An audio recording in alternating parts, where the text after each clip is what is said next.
In a frosty Canadian park, hidden deep beneath layers of thick ice, scientists discovered a bizarre skeleton they named the Frozen Dragon. The skeleton had been in the frozen ice for millions of years. It took experts decades to work out the species of this strange fossil. It was identified as a new genus of pterosaur. Pterosaurs were massive flying reptiles with wingspans of over 16 feet.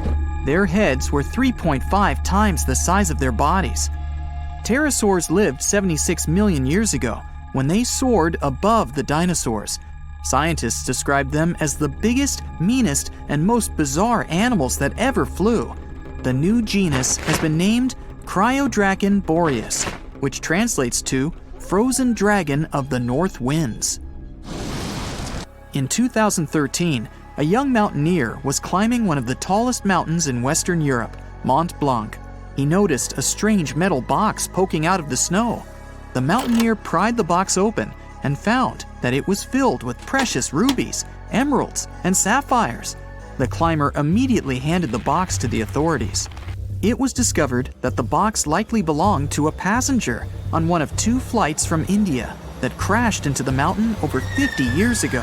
The box was valued to be worth over $200,000, and authorities are still searching for the heir to the small box of treasures.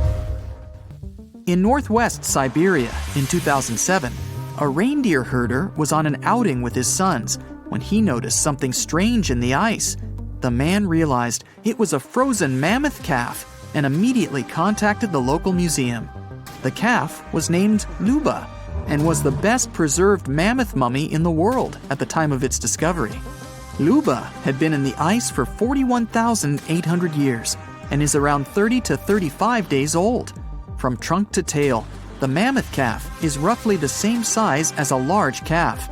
If you're interested in seeing for yourself, Luba travels to museums all around the world. On the frozen continent of Antarctica, covered in layers of ice and snow, is Mount Erebus, the frozen volcano. The volcano was discovered in the middle of an eruption in 1841 by explorers on an Arctic expedition. The volcano is over 12,000 feet tall and has been active for the last 1.3 million years. Deep within the middle of the volcano is a huge crater filled with large volumes of molten lava. The volcano has occasional explosions, which means it's classified as being in continuing eruption. However, these eruptions are nothing to worry about because they're generally rather small. Back in 1991, 2 hikers were traveling across the Italian Alps when they stumbled across a body that they presumed to belong to a recently lost hiker. The duo trudged back down the mountain to report their unfortunate findings. Once the remains were recovered, it was clear that the body was not recent at all. Scientists determined that the Iceman was more than 5,000 years old and named him Otzi. The discovery was unlike anything scientists had ever before seen because the body was so well preserved. For years, Otzi was studied by scientists who discovered that our ancestors have a lot more in common with us than we ever knew before. Otzi was covered in ink body art. Research done on the contents of his stomach revealed that his last meal was dry cured meat, similar to the bacon we eat today. Otzi has at least 19 relatives living today, somewhere in Central Europe. Scientists were researching ancient squirrel burrows in Siberia when they came across something interesting. One of the squirrels had hidden away precious seeds deep beneath the ground. The seeds had been encased in ice for 32,000 years. The seeds were for the flower Silene stenophilia, which had long since gone extinct. Amazingly, scientists were able to recover plant tissue from inside the seeds and grow an entire crop of flowers. They've since reintroduced the previously extinct flower to natural habitats all across the world. In 1930, a team of Norwegian scientists sailed around the Arctic Ocean, conducting research on the seas and glaciers. They reached White Island, a dangerous and icy land no human had set foot on before, or so they thought. The scientists were shocked to discover the tip of a small boat sticking out of the snow. Frozen inside the boat, they found scientific equipment and various personal items, including a jacket monogrammed S.A. Andre. They had discovered the wreck of the famous André Arctic balloon expedition. In 1897, Swedish explorers, led by André, attempted to travel to the North Pole by hydrogen balloon. No one had ever heard from them ever again. People only found out what happened to them when the wreck was discovered 33 years later. It turns out that the balloon had crashed on White Island only 2 days after departing from Sweden. The explorers traveled along the island on a small makeshift boat, but were unable to make it any further. The best preserved woolly mammoth ever found was discovered in an area of permafrost in Siberia in 2010. Scientists named the frozen mammoth Yucca, after the small village near where it was found. Yucca had been frozen for 39,000 years and is thought to have been around 6 to 8 years old. Because Yucca is so well preserved, it has been studied for years and provided new information about mammoths. In 2019, scientists reported that they were able to activate cells taken from Yucca's tissue. Maybe one day we'll have woolly mammoths roaming the land. From looking at pictures and videos of Antarctica, the continent appears to be freezing cold, covered in snow, and flat, except for a few small hills.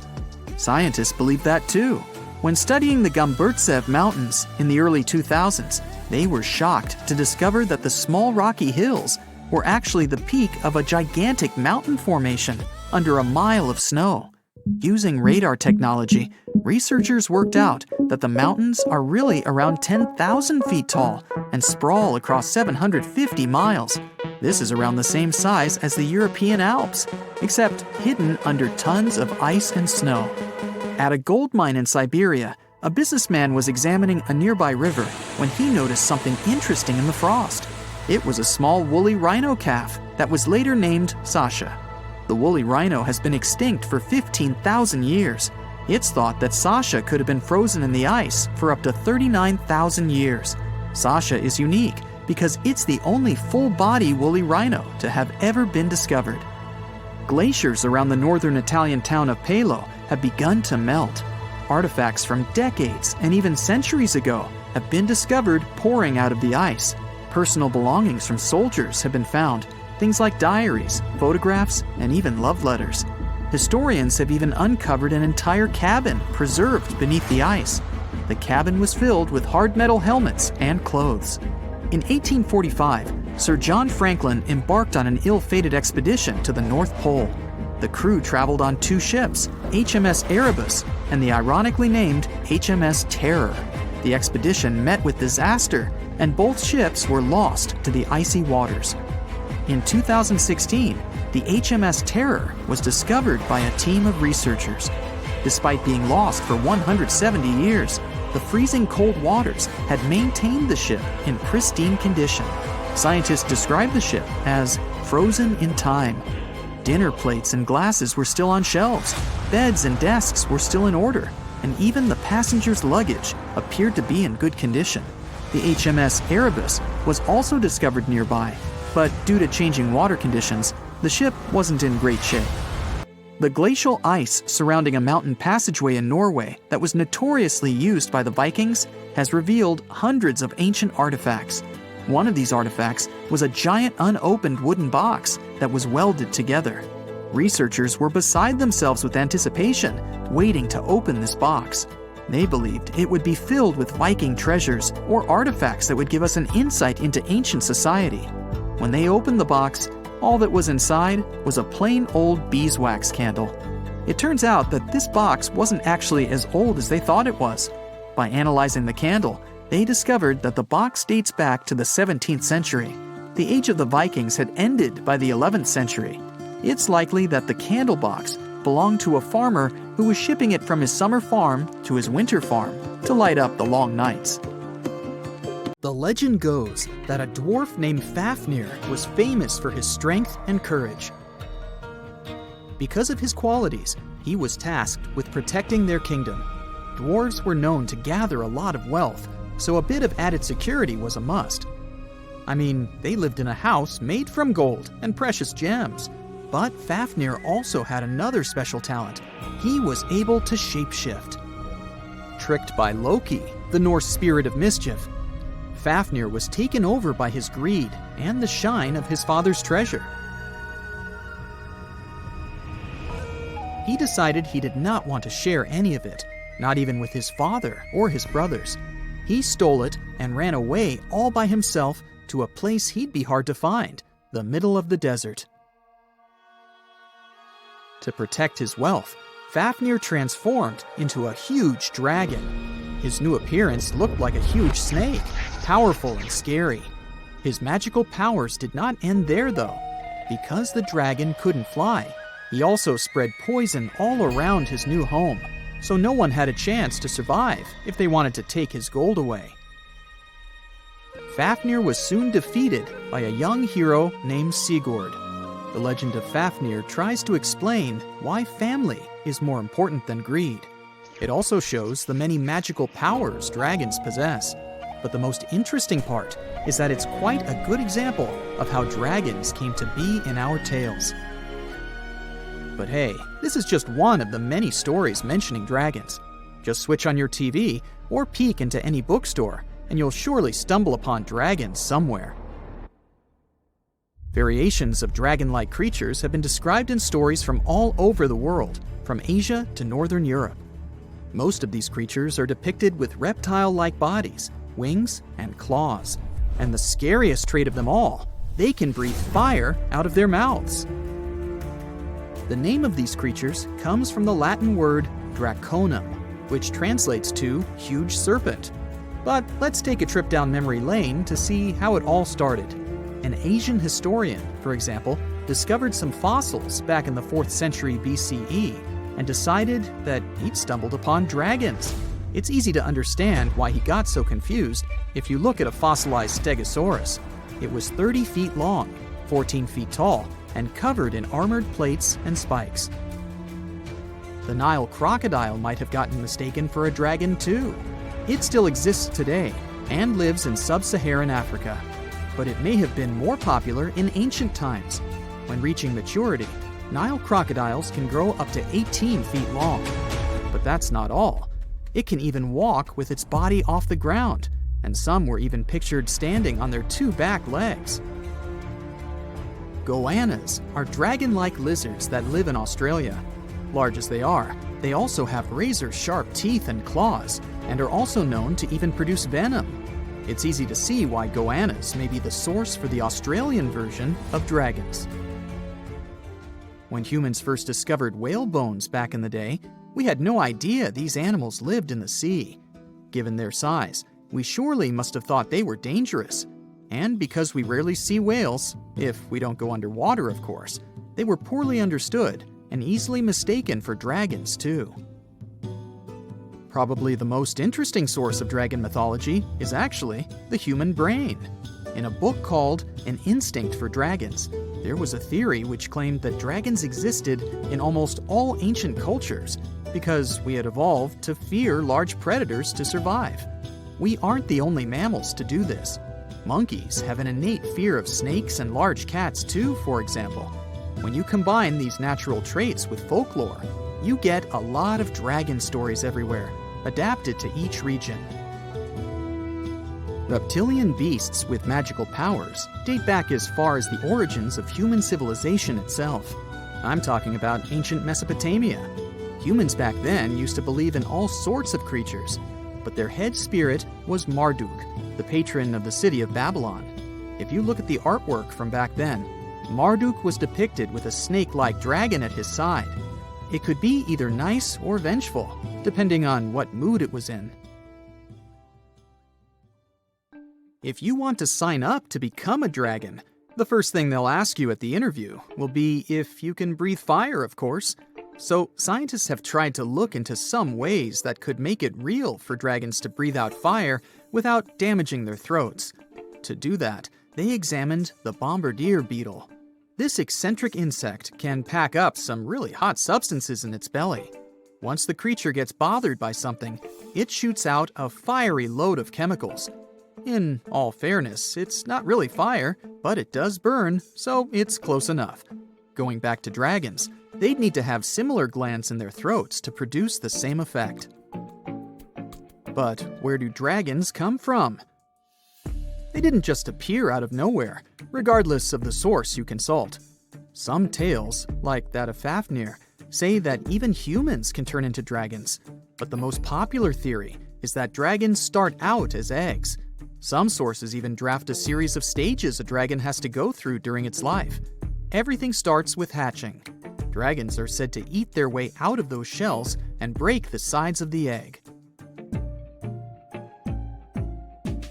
Then there's the wormling stage, which is what dragon specialists, or dragonologists if you like, call a newly hatched dragon. It's still small and weak, but don't worry, it can take care of itself pretty well. The rest of a dragon's life stages are pretty self-explanatory. There are grown-up dragons, then ancient ones. A dragon's life ends when it reaches the twilight stage. Some sources claim dragons never stopped growing. Others even say they never reach the end of their lives. They just pass on to another type of spiritual existence. Dragons are known to be the symbol of a lot of different things, but that all depends on their origin. In some regions of Asia, they are known to bring luck, power, and wealth. To become a powerful warrior in Britain, you'd need to first defeat a dragon. That's why you often see them on flags. The flag of Wales, for example, has a large red dragon on a green and white background. Western stories aren't as nice to dragons. They are often seen as evil and vengeful.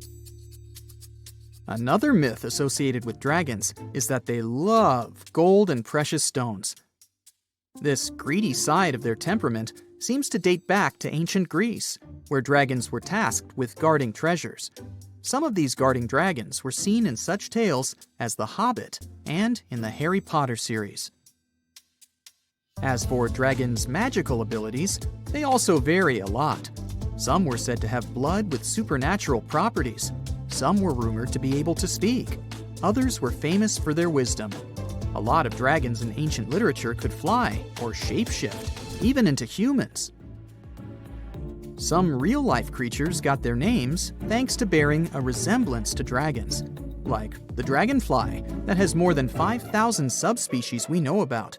It got its name from folklore tales, as Europeans in the Middle Ages saw it as an evil insect. Dragonflies were accused of some really nasty things, like biting people's eyes and mouths. But the creature that resembles mythical dragons most is a reptile called the flying dragon. They're seen in wooded areas of Southeast Asia. They don't really have wings per se, but parts of their ribs are elongated to support some extra skin that allows them to leap through the air between trees. Those wings are also brightly colored and contrast with their brown bodies.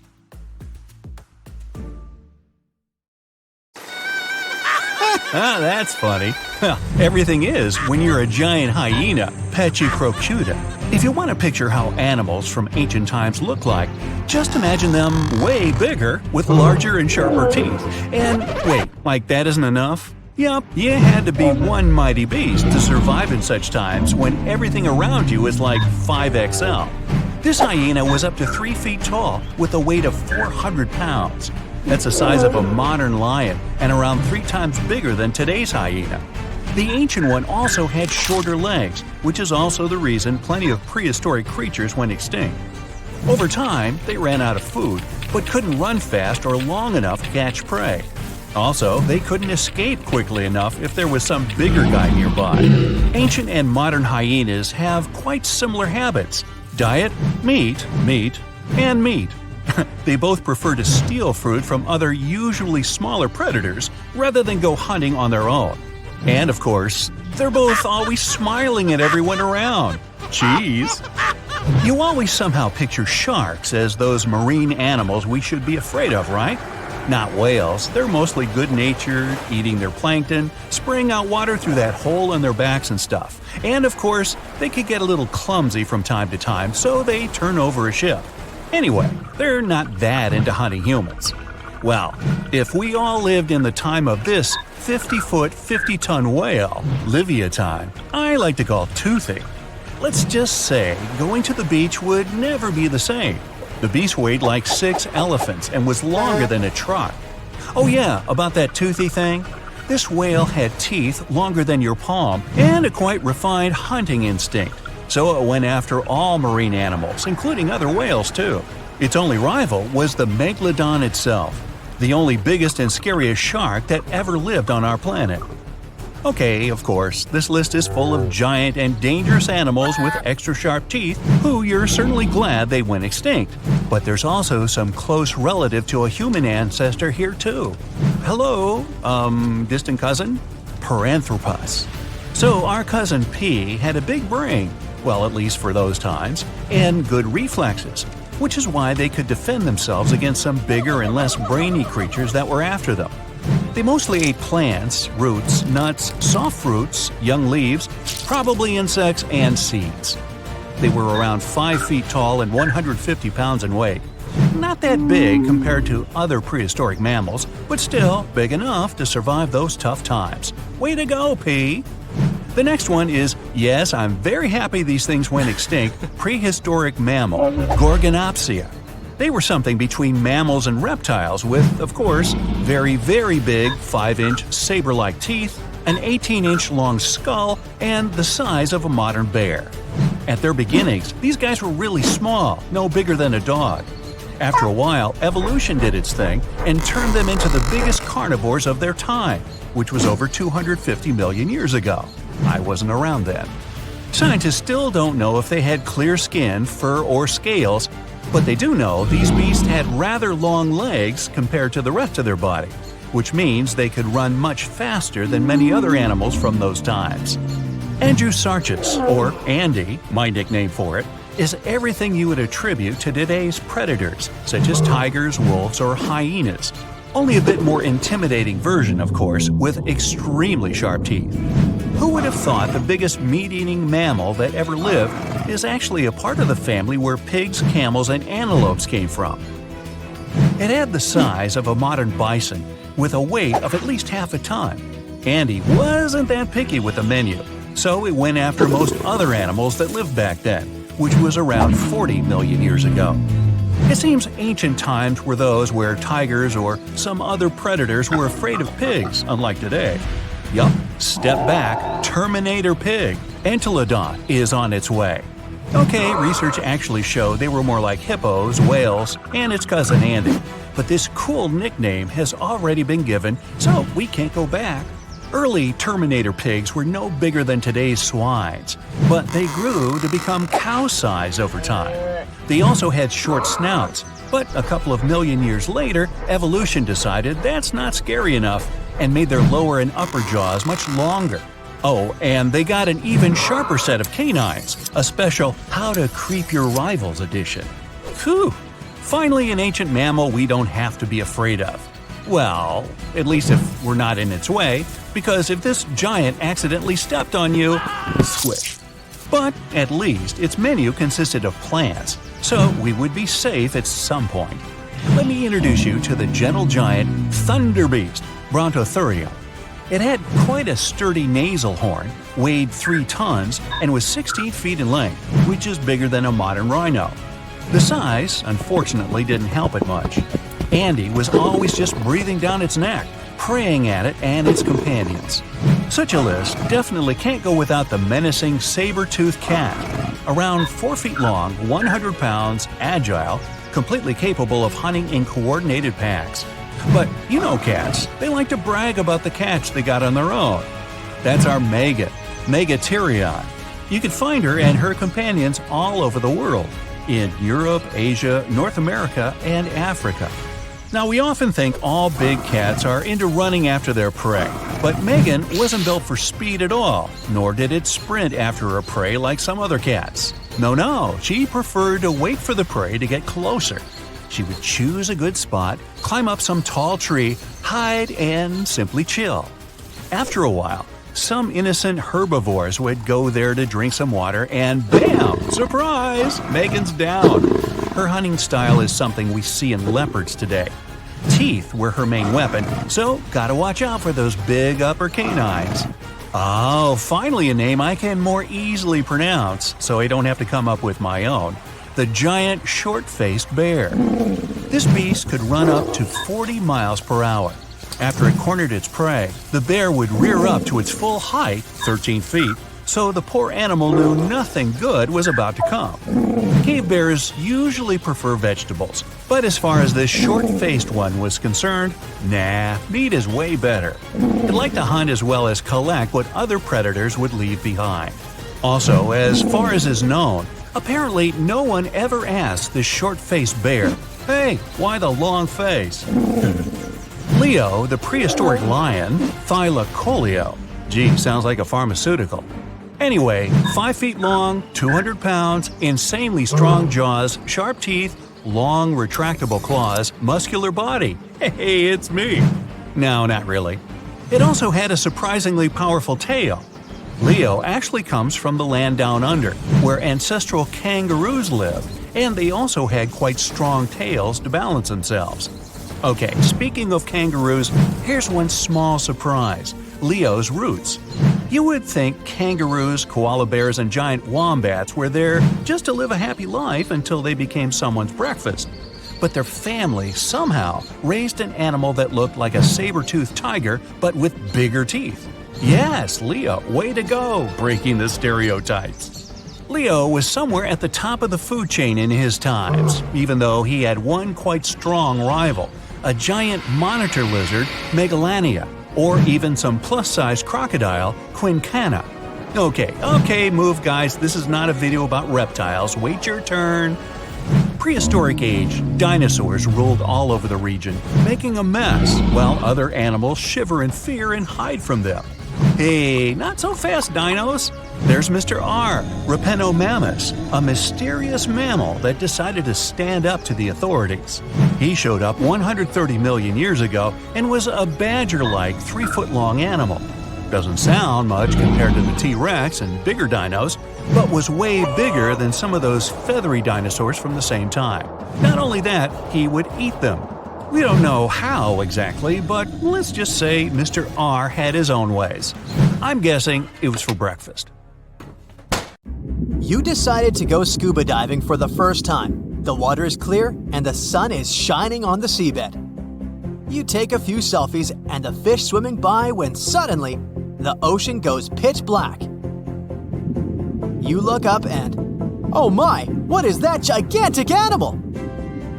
It's definitely not a shark, not a whale. Is it a turtle? Yup, but fear not, it's not gonna hurt you. If you had lived on this same Earth about 72 million years ago, then maybe this could have really happened to you. Scientists have recently found the fossils of a gigantic marine turtle that could have grown as big as 12 feet. If you don't have any idea of how big that is, let's see some examples. That's the average length of a hippopotamus, 6 golden retrievers, or 2 Michael Jordans stacked on top of each other. The turtle's scientific name is an homage to that old-school sea monster called Leviathan. Maybe you remember this from old-school history lessons. The Leviathan is supposedly a mythical creature that would swallow entire ships or people that were deemed too greedy by the creature. Can you imagine being swallowed by this humongous sea turtle? No, thank you. The fossils of this gigantic creature began to be excavated between 2016 and 2021, all the way in northeastern Spain.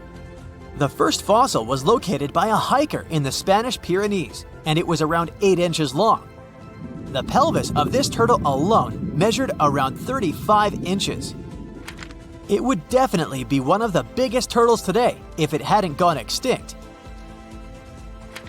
FYI, the largest living sea turtles today can reach up to 6 feet in length, which is already pretty big.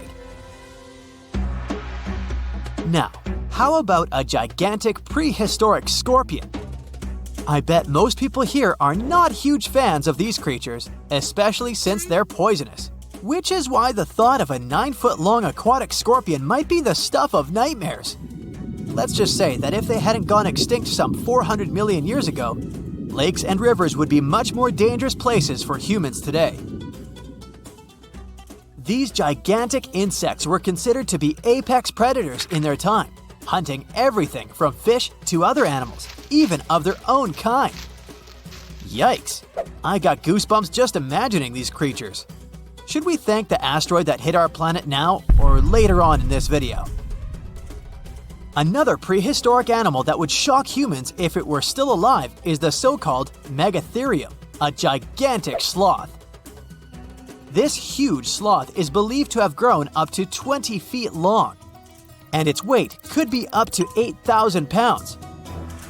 It was found in the woodlands and grasslands of South America. The creature used to stand on its 2 feet in order to reach leaves on high branches. These giant sloths had huge claws. They helped them climb trees.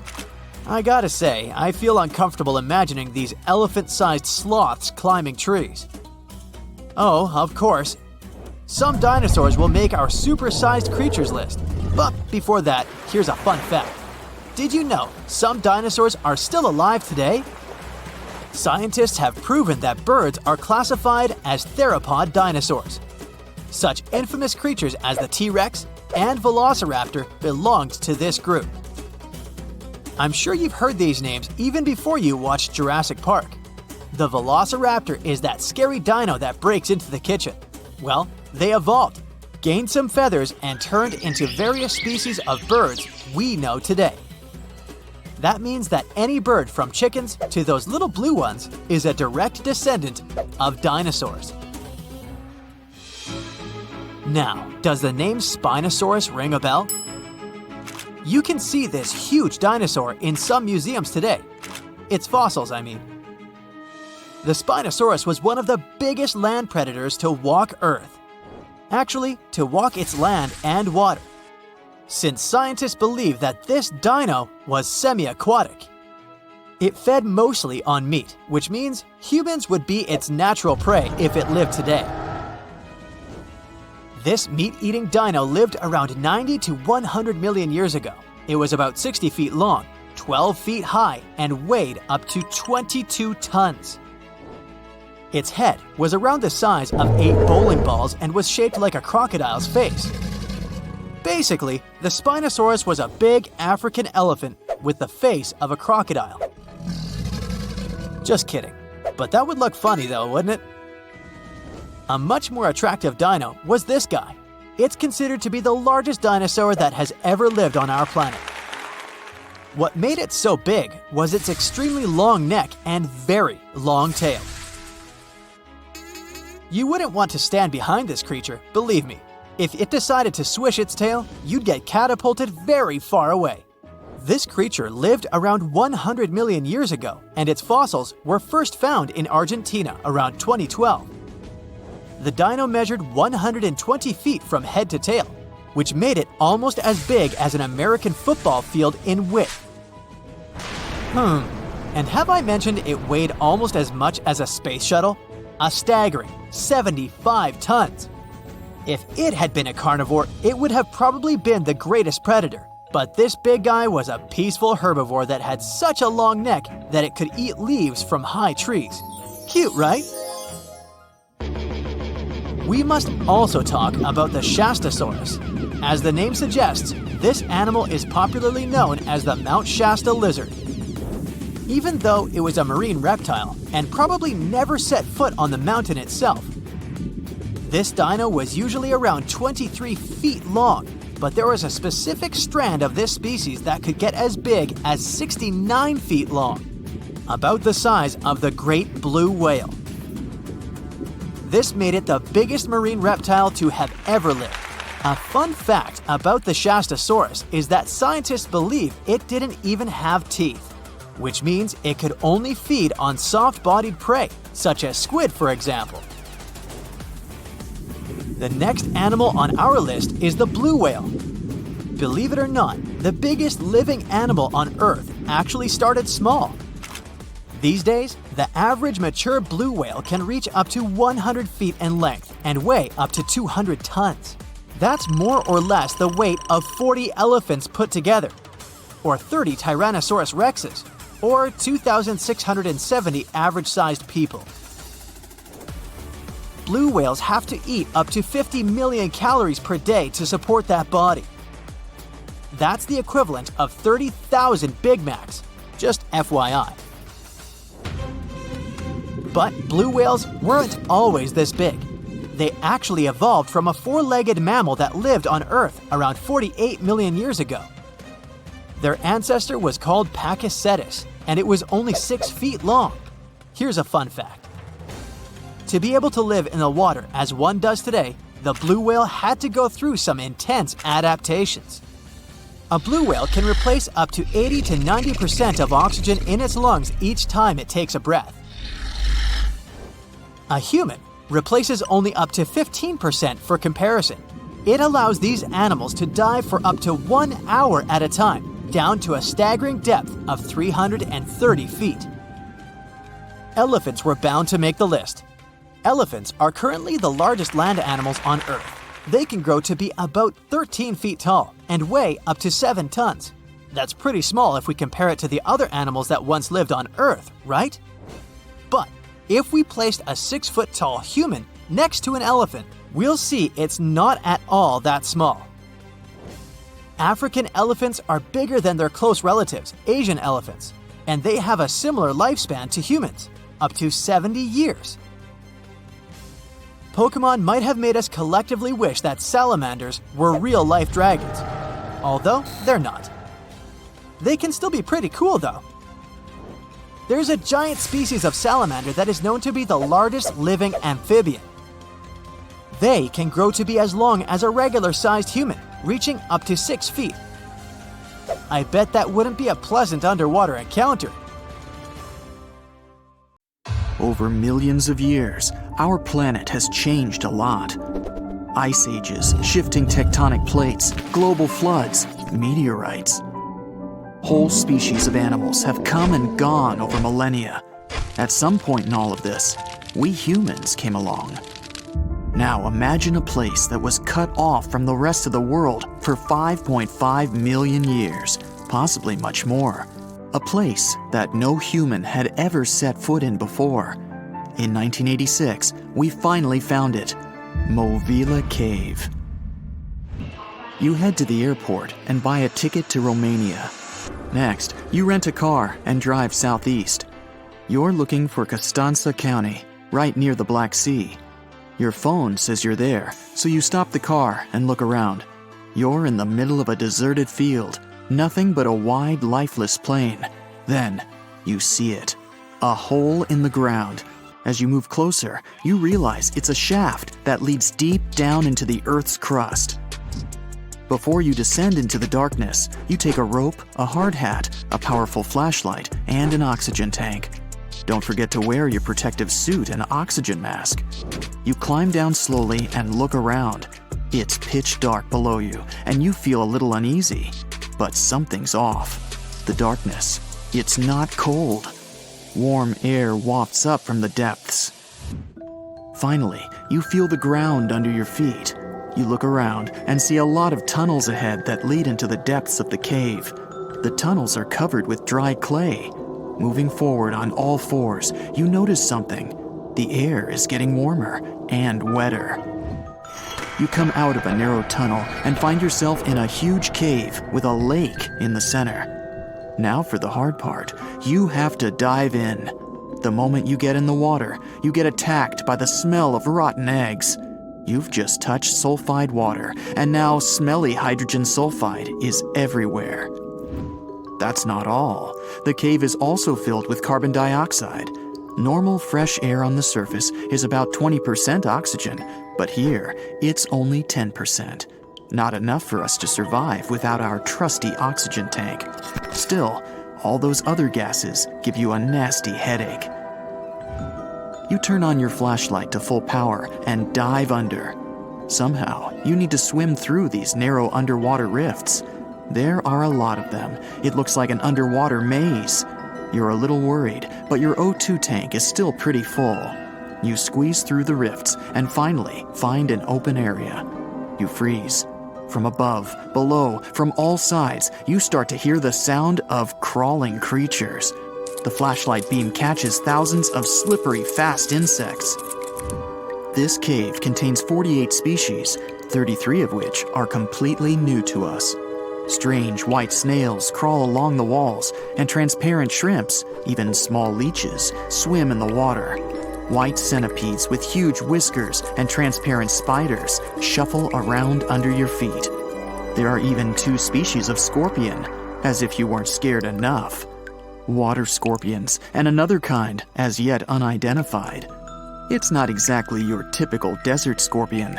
Actually, nothing around here looks normal. All the creatures here are white or transparent. They don't have eyes, just long legs and whisker antennas that help them navigate in the watery darkness. It's a sci-fi director's paradise. You couldn't make this stuff up. The deeper you go into the cave, the less oxygen there is. Amazingly, there are even more small monsters running around. The air is all methane and carbon dioxide. These bizarre little things have never seen the sun, never been out of this cave. The spiders, scorpions, and leeches get hungry, right? They feed on smaller creatures, snails and worms. But what do the smallest creatures eat? Just then, you notice something very strange on the surface of the water. There's a gross white substance that looks like foam. You touch it carefully. It's like wet toilet paper, and it tears as soon as you touch it. But it's not foam or paper.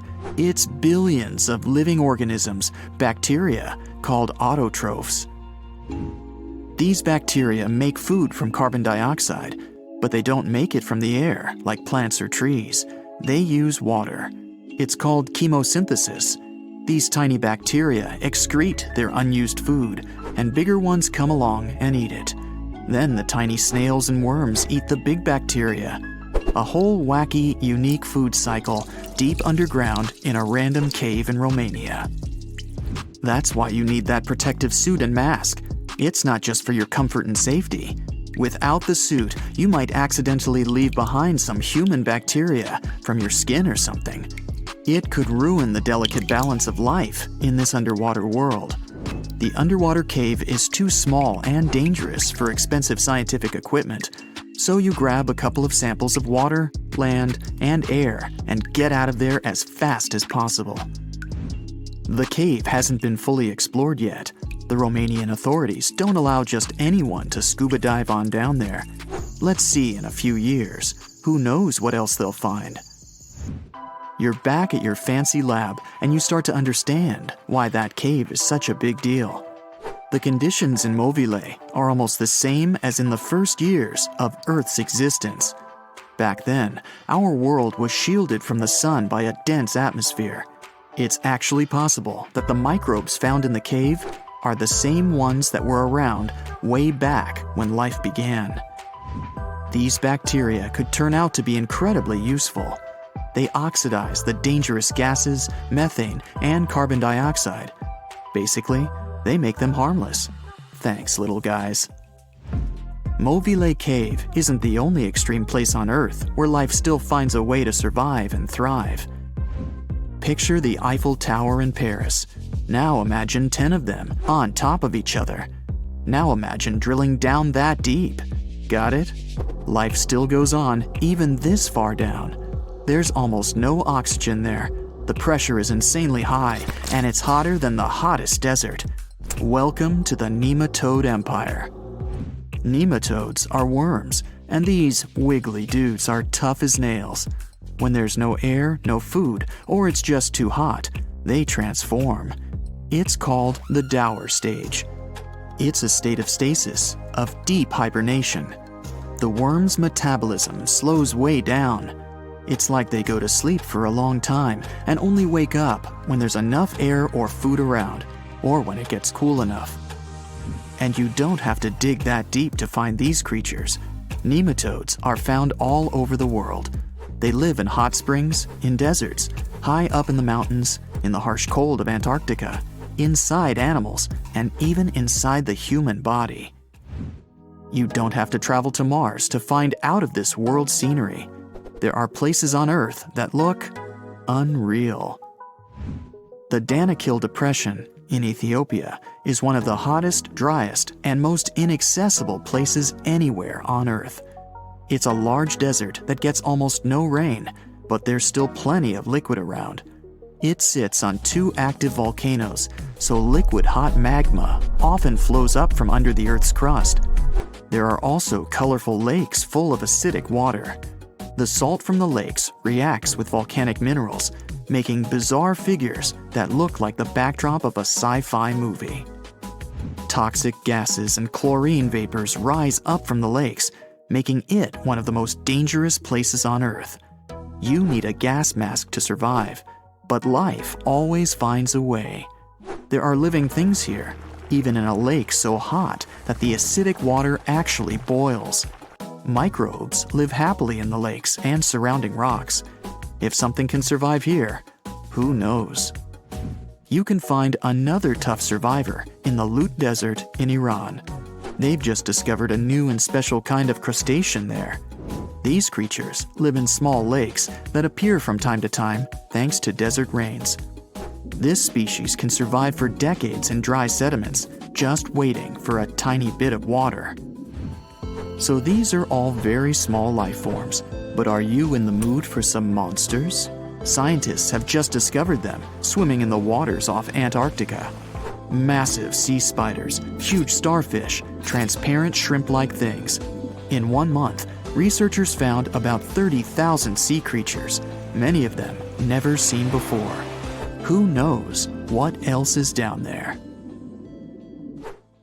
We're in Siberia. It's so cold here that freezing gusts of wind are burning your face. All that white snow seems to be blinding you. This place resembles Antarctica because of the permafrost. Recently, a group of scientists researched one of the local rivers. With the help of a drilling rig, they extracted several samples of frozen soil. The scientists were shocked to find living creatures inside the ice. Later in the laboratory, they realized that the creatures were microscopic multi-celled organisms known as bdelloid rotifers. These creatures looked like little worms. Scientists knew that these worms could live in frozen conditions for up to 10 years. But the age of the rotifers found in the ice was about 24,000 years. And after defrosting, they began to reproduce, as if they had been sleeping for several hours, not thousands of years. Further analysis showed that these organisms could stay frozen for hundreds of thousands of years. The rotifers might have lived during the time when people didn't invent the wheel yet. And this isn't their only superpower. Bdelloid rotifers are among the most radioactively resistant animals on Earth. They can survive in places where there's no oxygen and water. They can also stay alive in areas with high acidity and can live without food and water for a long time. By the way, these are not the only creatures that are known for living for thousands of years. Particular types of moss and some microorganisms are also almost immortal. Nematodes, also called roundworms, are some of the most adaptive varieties of worms in the world. Imagine the Eiffel Tower standing tall and proud. And now, let's make it 10 times higher and place it underground. Exactly at this depth, many thousands of feet under the surface, scientists discovered these creatures. There's no sunlight and almost no air in this place. And since it's much closer to Earth's core than the surface of our planet, the temperature here is higher than in the middle of the hottest desert. Millions of tons of soil above create insane pressure. But all this couldn't prevent life from developing here. When roundworms run out of air, food, or when the temperature becomes too high, they get into a unique state of stasis, or deep hibernation. In this mode, the worm's metabolism slows down, and almost all the processes in their bodies stop. The creatures can sleep for a very long time, and only wake up when the environment becomes more livable. By the way, you don't have to go so deep underground to find these creatures. Nematodes are found all over the world. They can live in hot springs, deserts, high in the mountains, among the harsh ices of Antarctica, or inside animals and humans. Our next invulnerable creatures are tardigrades, also known as water bears. These are microscopic, 8-legged invertebrates, closely related to arthropods. It's impossible to see them with the unaided eye. But a conventional microscope will allow you to see tardigrades in detail. They look like minuscule bears. They're called water bears because they need a thin layer of water around their bodies at all times. It's necessary to prevent dehydration. Tardigrades have been found in all kinds of environments, from ocean depths to sand dunes. They're incredibly robust thanks to their unique organism structure. Yeah, they look soft, but their body is covered with a tough cuticle. This coating resembles the exoskeletons of grasshoppers, mantises, and many other insects. Water bears shed their old layer of the cuticle when they need to grow.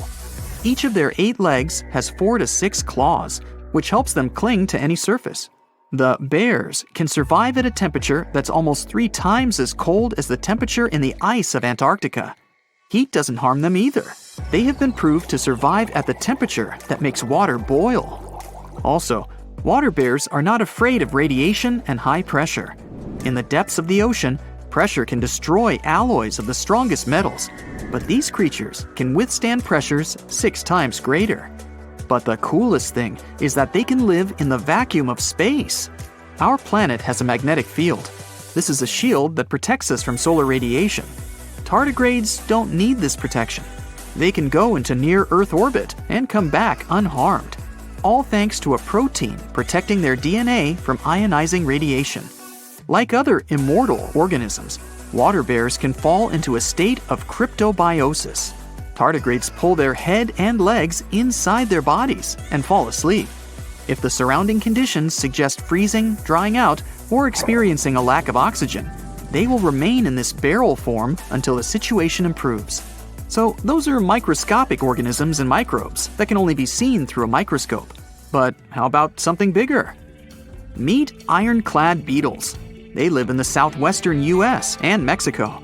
These insects cannot survive high temperatures, live without oxygen, or in conditions of increased radiation. But their shells are so tough that they can only be pierced with a drill or hammer. Their durable exoskeletons are made of a special substance, chitin. It can also be found in the armor of crabs or shrimp. And still, the chitin of the ironclad beetle is so durable that it allows this creature to withstand the impact of a car moving at high speed. In times of danger, they can hide their whiskers and strong legs in special recesses in their shell. Other animals can't bite through the armor, so they spit the beetle out and leave to look for lunch somewhere else. As soon as the danger disappears, the bug stretches out its legs again and goes about its business. Also, the armor saves the beetles from dehydration, which is very useful in hot areas of Mexico and the southwestern US. Inside the exoskeleton, they can store moisture. In other words, these bugs can absorb water whenever they find it and transport this liquid inside themselves. The next creatures are incredibly fragile, but they know how to survive in places where almost no other animals can live. We're going to the southeast of Romania, near the Black Sea. Here, on a desolate wide plain, you can notice a pit. This is a mine leading deep underground. The air on the surface of our planet usually contains around 20% oxygen, but in the mine, it's only 10%. Inside the cave, the air also has an increased content of hydrogen sulfide and carbon dioxide. People can't breathe there without an oxygen tank. We can probably say that the water and air there are poisoned. Almost no animals would be able to survive here. Still, 48 species of living organisms have been found in this cave. 33 of them are newly discovered species. And they aren't the only microbes or bacteria that can't be seen without a microscope. Something bigger lives here. Strange white snails crawl over the walls of the mines. Transparent shrimp and a bunch of unknown kind of leeches swim in the water. White centipedes with huge whiskers and creepy white spiders run on the ground. And they all have been growing here for almost 5 million years. You might notice a water scorpion and another unidentified species of this animal.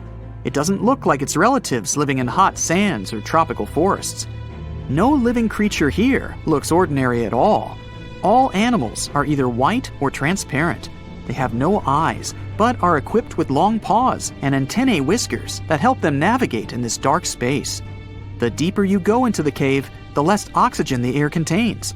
But the number of living organisms is increasing. The air is filled with methane and carbon dioxide. All the inhabitants of this cave have never seen the light of the sun and have never gone out of the darkness. It seems impossible to survive in such conditions where plants don't produce oxygen. The answer to the question of their survival is hidden in a small lake. The surface of the water is covered with strange foam.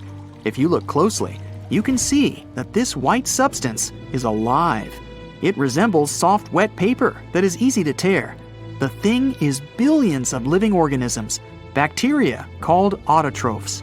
There's much more carbon dioxide in the cave than there is outside, and these bacteria, like plants, absorb it. But they don't do this with the help of photosynthesis, which means they don't need sunlight. They use water for chemosynthesis. What these bacteria secrete is food for other bacteria, and these other bacteria are food for bigger creatures. A unique food cycle that you can't find anywhere else on the planet only exists here. You know, scientists make discoveries that change the world, but even they can face mysteries. Here are 10 things that have baffled scientists. Imagine that you constantly hear a low-frequency hum, and no one can trace its source. Roughly 4% of the world's population hears the hum. It's a geography-free sound. I mean, people all around the world hear it, so the name varies from Tao's hum to Auckland hum, depending on the region where it gets generated. The sound is just on the threshold of human hearing. People hear it less when they're outside, and it gets louder indoors, especially at night. What's even scarier is that you cannot unhear it once you've heard it. Some folks say it started in London around the time of Charles Dickens, who wrote A Christmas Carol, and the low-frequency sound actually comes from the humbug. Or not. Actually, the earliest cases were recorded in Bristol, UK, dating back to the mid-1970s. Scientists have various theories about where the hum comes from and why only some people can hear it, yet they don't have a clear answer. It could occur when ocean waves move along the ocean floor. They shake the Earth when they collide with continental shelves. Or this might be happening because of volcanic eruptions and earthquakes. Oh, and how about ultra-low frequency radio signals used to communicate with submarines or even 5G? Upsweep is another type of unidentified sound. It was discovered in 1991 in the Pacific Ocean. The sound is high enough to be recorded throughout the ocean. Scientists theorize that the sound could be related to underwater volcanic activity. Interestingly, the volume of the sound has been diminishing compared to its volume when it was first discovered, yet it still can be detected. Plus, it's seasonal. It reaches its highest volume in spring and fall. Is it related to seasonal changes? No one really knows for sure. The next mysterious thing is a cone-shaped monument found in the Sea of Galilee in Israel. This monument was discovered accidentally by sonar scanning in 2003, but the findings were published only in 2013.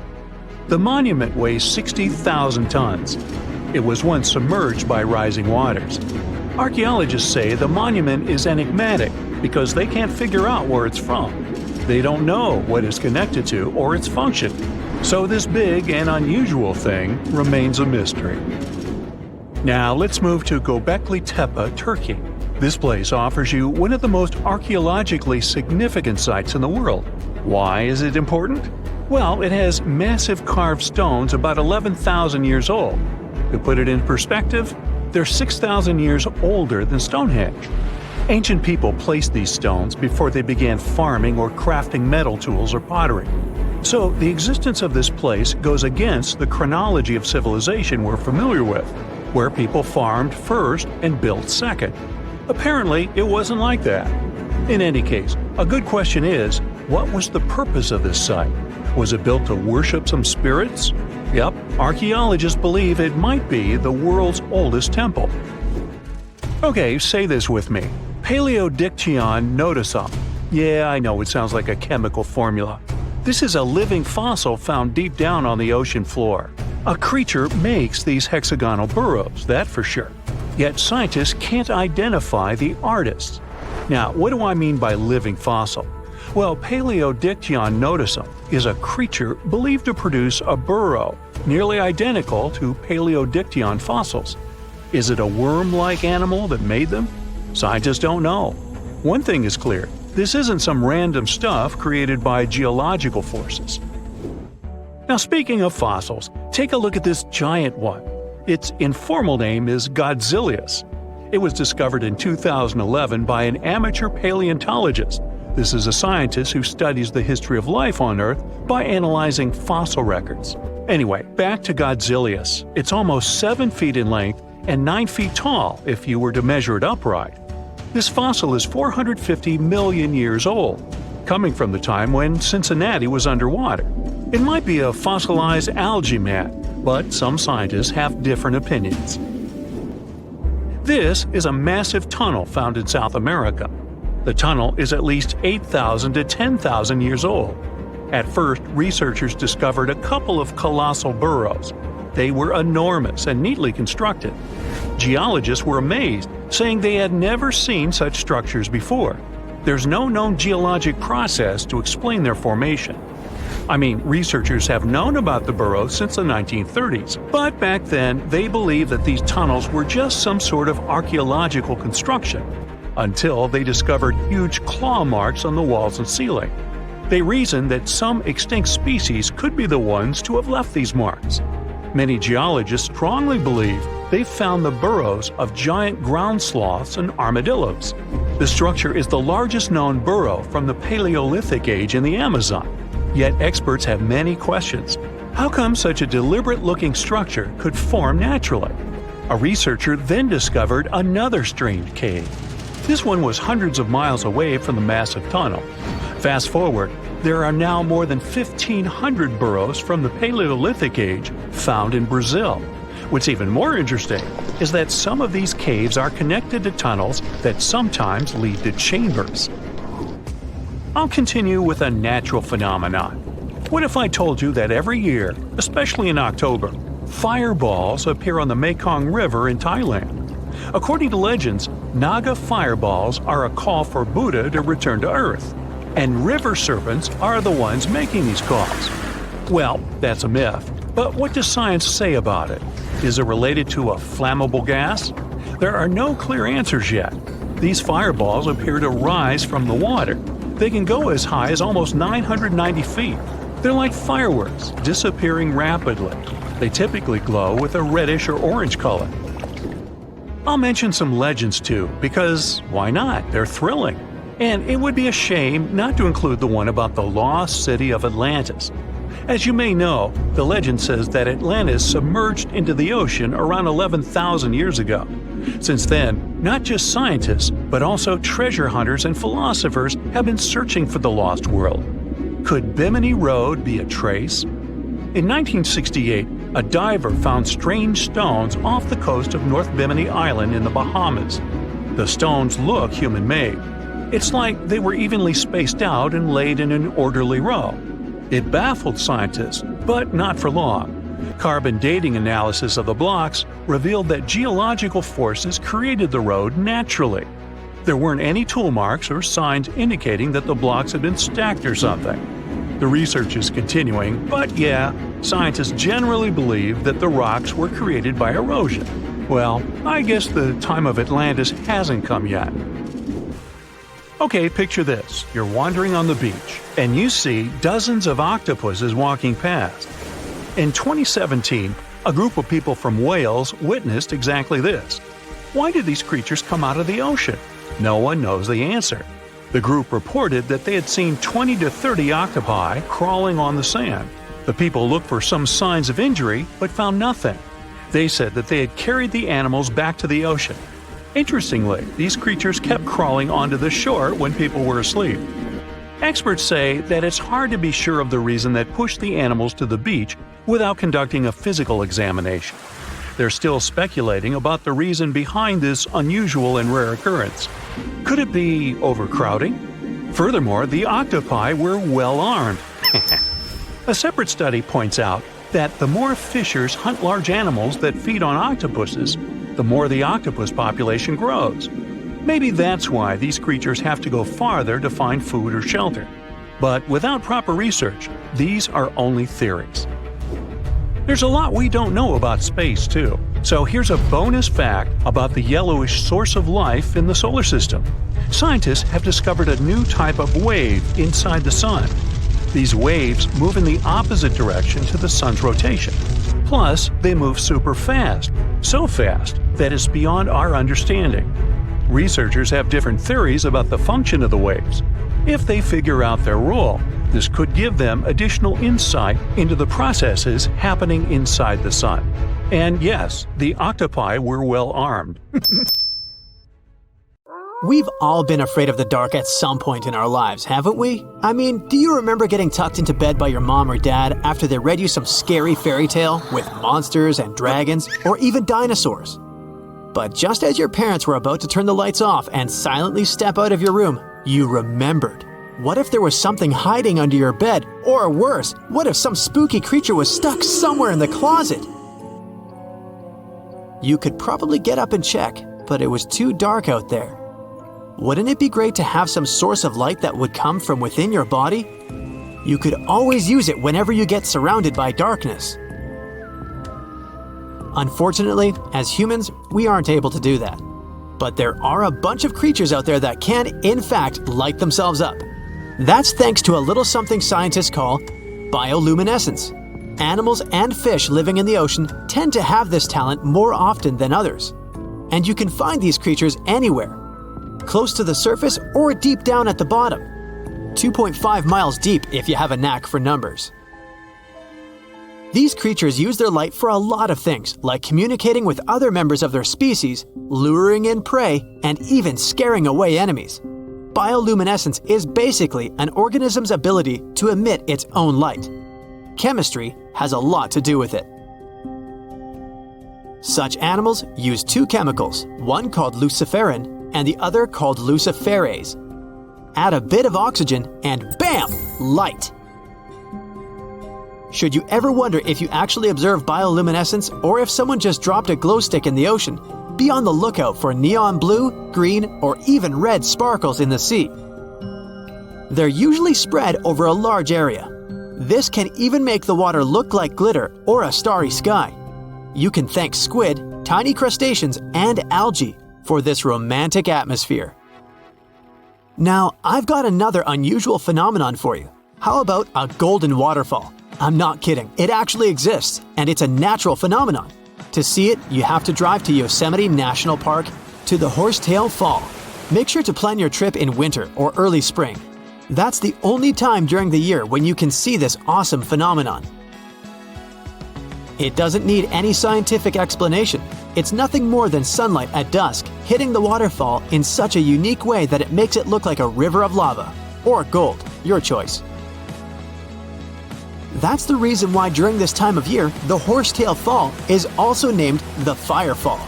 Unfortunately, this phenomenon is becoming less and less visible within the years, mostly because of drought and other issues connecting with the melting of snow. So, should you ever decide to visit, keep an eye on the waterfall, since the effect is very brief. Ever heard of a dirty thunderstorm? It's also called volcanic lightning. Apparently, specialists looking into the phenomenon have yet to fully grasp what it is. When a regular thunderstorm happens, particles with positive and negative charges collide, hence the giant spark we call lightning. It also makes a lot of noise, which you can recognize as thunder.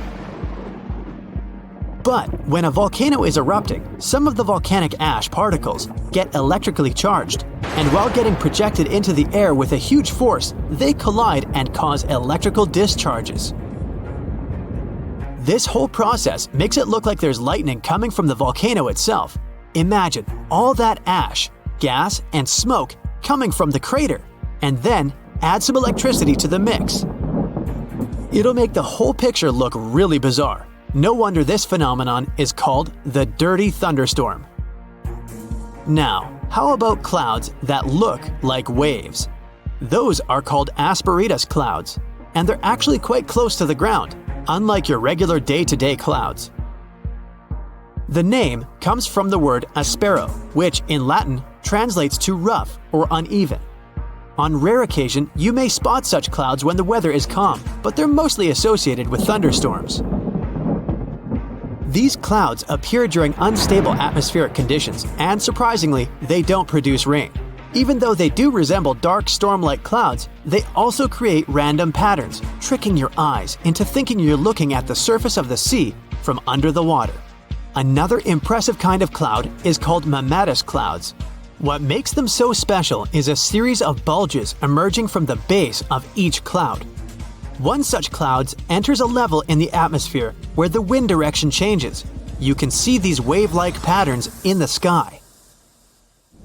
Australia is the place for you if you like surfing, but not all the waves you can catch there are made of water. Near a town called Haydn, there's a mysterious wave made out of rocks. This granite formation supposedly dates back to 2.63 billion years ago. That's way before dinosaurs started hanging around the planet. Standing at 49 feet high and 360 feet long, the wave was formed as a result of two processes: weathering and erosion. There's softer sediment at the base of the wave rock, which was chemically weathered by groundwater. Winds and rain did the rest of the job, causing the erosion of the rest of the formation. Its red, yellow, and gray stripes are made of iron hydroxide, carbonates, and other chemical compounds that were washed down by the rain. You've made it to Australia, so stick around a bit more. There's one more location here that seems unreal. You'll need to fly over this one, however, if you want the best picture. In the western part of the country, surrounded by green woodlands, there's a series of lakes. They're all a staggering shade of bright pink. Out of them all, the most famous is Lake Hillier, a 2,000-foot-long reservoir. It's surrounded by both sand and a forest of eucalyptus trees. This makes the cartoon-like hue of the lake stand out even more. One of the many theories explaining the color of these mysterious lakes is connected with algae. These algae appear to gather high levels of a substance called beta-carotene, which has a red-orange pigment in it. Another explanation involves haloarchaea. Those are microorganisms that sometimes look red. Even if you don't enjoy flying, the lakes are great for taking a swim. They're not toxic, even though they have loads of salt in them. This means you'll be able to stay afloat easily, and the water won't damage your swimsuit. During winter up north in Canada, a bizarre phenomenon happens at Lake Abraham in Alberta. Underneath the frozen surface, you can spot some weird objects that look like frozen jellyfish. It's definitely not the case, as these creepy formations are just frozen methane bubbles. Those are pockets of gas that were trapped underwater and got stuck there after the lake had frozen. They appear when leaves and grass fall into the water and bacteria digest them. This process transforms them into methane. This phenomenon is as beautiful and strange as it is dangerous. The pockets of methane can easily become highly flammable. When the temperatures rise during the spring, the ice melts and these bubbles start popping and fizzing. It's a spectacular sight to observe. Picture a lake filled with soda. Remember not to bring any source of fire. It can be very dangerous for visitors. You can check out these types of lakes all across Canada's Banff National Park. Nature often tends to make its own music. Just listen to the sound of crickets at night, or the soothing noise of a waterfall. But in Bucks County, Pennsylvania, there's a strange geological phenomenon which takes nature soundtracks to a completely different level. These are called the ringing rocks, and scientists still can't explain their unusual behavior. If you strike these rocks with a heavy object, like a hammer or another rock, the stones will make a ringing sound, as if they were hollow, but they're not.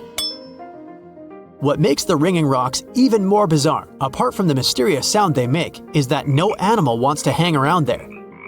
Even though the rocks are surrounded by a thick forest, scientists haven't managed to trace any animal activity in the area yet. Even more striking is the fact that despite all the trees around the rocks, you won't find any leaves lying on the boulders. What makes these rocks so unappealing for both animals and vegetation is still up for debate. On October 30th, 1759, the inhabitants of the Middle East were jolted awake by an earthquake. Cracks appeared in the walls of their homes, roofs began to crumble. People ran out of their homes and gathered in open areas. But because of strong shocks, they kept losing their footing and falling. A month later, there was another earthquake, but it turned out to be even stronger. Trees broke, houses collapsed, deep cracks appeared in the ground. The disaster lasted for 2 minutes. Oases, roads, and cities were destroyed. Incredibly, Balbeck's ancient buildings withstood earthquakes. Some historians state that this majestic and mysterious place was built during the Roman Empire, but many researchers disagree. Whatever the truth is, the city is one of the main archaeological phenomena of humankind. The most amazing building of Balbeck is the Temple of Jupiter. The inhabitants of the Roman Empire believed that Jupiter held power over lightning and thunder. The building looked like a platform with 54 columns. A massive roof rested on these columns. Today, you can only see 6 70-foot-high columns. Each of them consists of 3 sections and resembles a pencil. The cores of these pencils were made of lead. This made the columns exceptionally strong. Each of these pieces of stone weighed an incredible 80 tons. That's the weight of 35 Ford Explorer SUVs. Look, this is the largest block in the Great Pyramid of Giza. But compared to the blocks from Balbeck, it doesn't even look that impressive. The foundation under the Temple of Jupiter was preserved. That's how specialists figured out it consisted of about 25 monolithic stones, weighing 450 tons each. It means that the blocks from Balbeck weigh almost 4 times more than the blocks from Egypt. There are 3 more enormous limestone blocks in the foundation. They weigh 800 tons each. This is more than twice the weight of a Boeing 747 plane. Ancient builders must have had a hard time carving such giants from a piece of stone. And after that, they also had to pull them to the construction site and lift them to a significant height. Repeating these logistics would probably turn out to be a nightmare for present-day builders. To do this amount of work, they would need modern equipment. But Balbeck's constructors didn't have trucks, cranes with circular saws, or electricity. How did the builders of the past manage to do this? Scientists have a theory that includes ropes, winches, and lever systems. Naturally, the engineers of the past made all the gadgets from wood. Around 3,000 feet away from the ruins of the temple complex, there's a quarry. Archaeologists suppose that's where the stones for the construction were cut. They found a block of limestone there. It seemed to be too large, even for this incredible place. The monolith got called the Stone of the South. It was 65 feet long and 13 feet wide. The ancient builders didn't have time to completely separate it from its mother rock. A group of scientists from Austria estimated that this piece of limestone weighed more than 1,000 tons. That's like 3 Boeing aircraft or 160 African elephants. There was another surprise awaiting the archaeologists near the Stone of the South. It was the second monolith that weighed more than 1,200 tons. But the ancient builders didn't stop at that. They continued to work. In 2014, in the same quarry, German archaeologists unearthed a block that weighed 1,650 tons. No one has figured out yet why people of the past needed a piece of stone that weighed as much as 125 school buses. It's also unclear how they were going to move this giant and why they didn't finish the job. In any case, this third monolith is the largest processed piece of stone in human history. There are more questions than answers. Some researchers believe that people of the past had high-tech equipment. Others don't think so, but are eager to understand how the builders managed to move those stones. There's a huge number of ancient buildings and artifacts on the planet. Lots of them make researchers scratch their heads. Near the Pyramid of Djoser in Egypt, archaeologists have found a network of tunnels. This place is called Serapeum.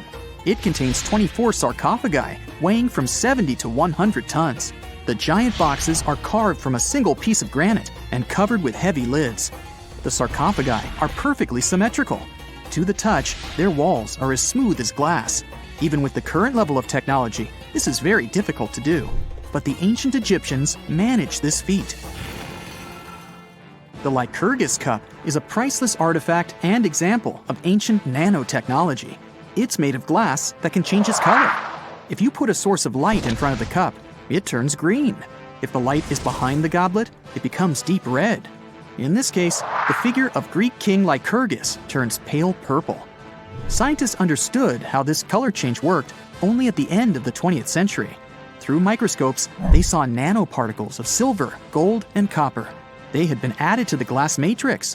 Thanks to this, you can observe a color change called dichroism. Interestingly, the gold and silver were grounded into a fine dust. It's almost impossible to do this by accident. Most likely, the ancient experts knew for sure what they were doing. Bolivia has a curious place called Puma Punku. It looks as if an ancient giant played there with an enormous construction set. And after the game, they forgot to put the pieces back into the box. But there are no giants, and the huge stone blocks were carved by ancient builders over 1,500 years ago. Some of the rocks weigh 100 tons.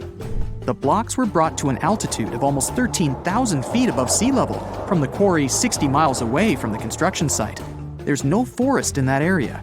This means the builders couldn't use trees to make wooden rollers. The monument belongs to the Inca civilization. Scientists are sure they didn't know anything about wheels. In 1992, the inhabitants of a Chinese village decided to drain a pond. Their ancestors had been using it to wash clothes and catch fish for hundreds of years. They kept pumping the water out for 17 days. At the bottom of the reservoir, they made an unexpected discovery. The villagers saw an entrance to a cave going down to a depth of 100 feet.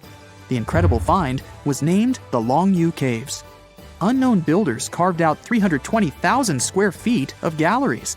There are separate rooms, bridges, pools, and columns that support the ceiling. The walls of the cave are covered with strange carved lines and patterns. Scientists haven't found any information about who built the caves and why they did it. The construction technology also remains a mystery. Antonio Stradivari lived in Italy in the 18th century. He created musical instruments. More than 600 of his works have survived to this day. 500 of them are violins. One of the instruments was sold at auction for $16 million. The violins made by this master sound clear and deep. Researchers can't understand why Stradivarius instruments produce such unique sounds. Perhaps it's all about the varnish the master used to cover the violins. The answer may also lie in the wood the instruments are made of. In those days, Europe had a cold climate. Because of this, the wood became denser, and the instruments made of it sounded especially pleasing to the ear.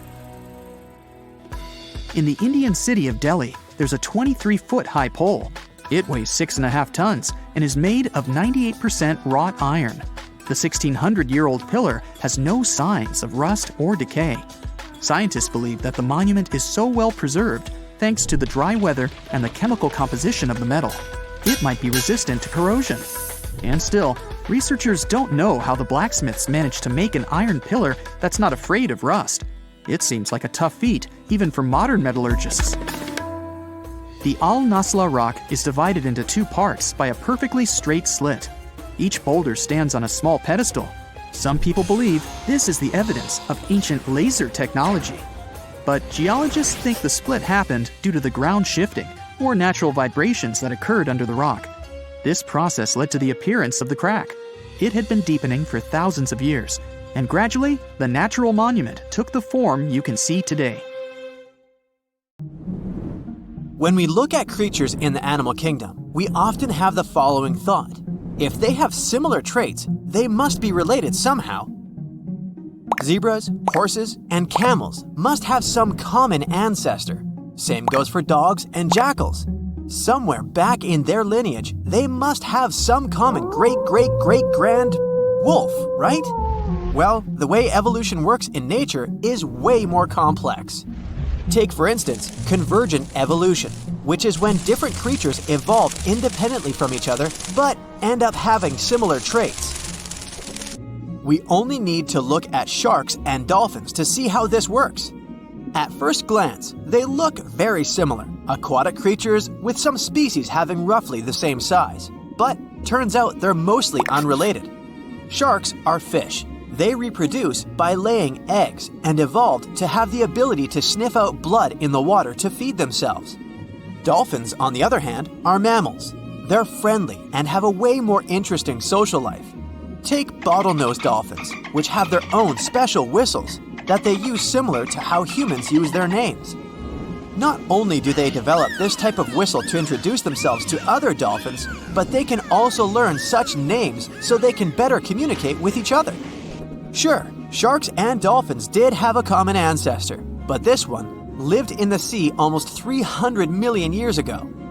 It's safe to say, dolphins and sharks aren't even cousins these days. Another more shocking example of convergent evolution is that of whales and bats. Most of the creatures we can name on the top of our heads use light and sight to understand the world around them. But there is a specific set of creatures that relies on sound to paint them a picture of their environment. What they do is they emit a sound, which bounces back to them depending on the object it hits. This ability is called echolocation. Animals that have this feature emit sounds at frequencies above human hearing, called ultrasound. Those sound waves bounce off objects while they move around, allowing them to figure out where they are in a certain space.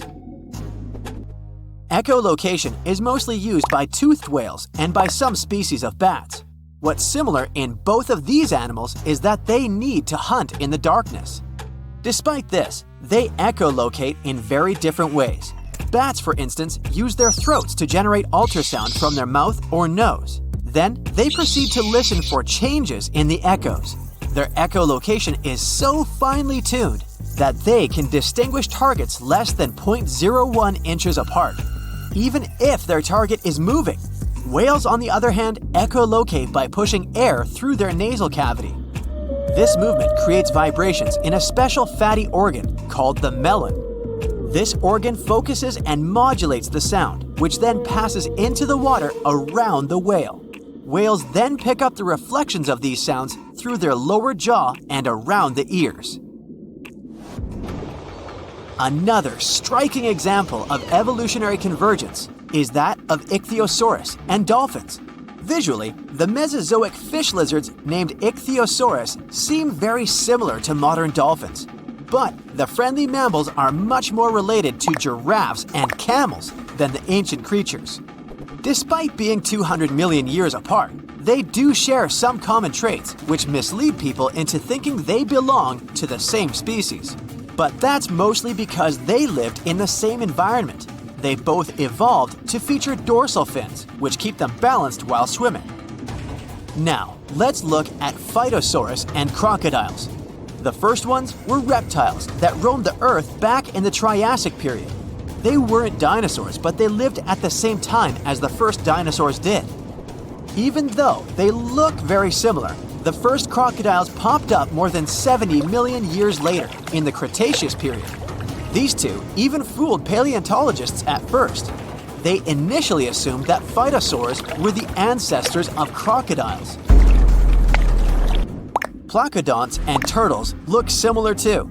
Placodonts, however, appeared about the same time as the dinosaurs did, somewhere around 235 million years ago.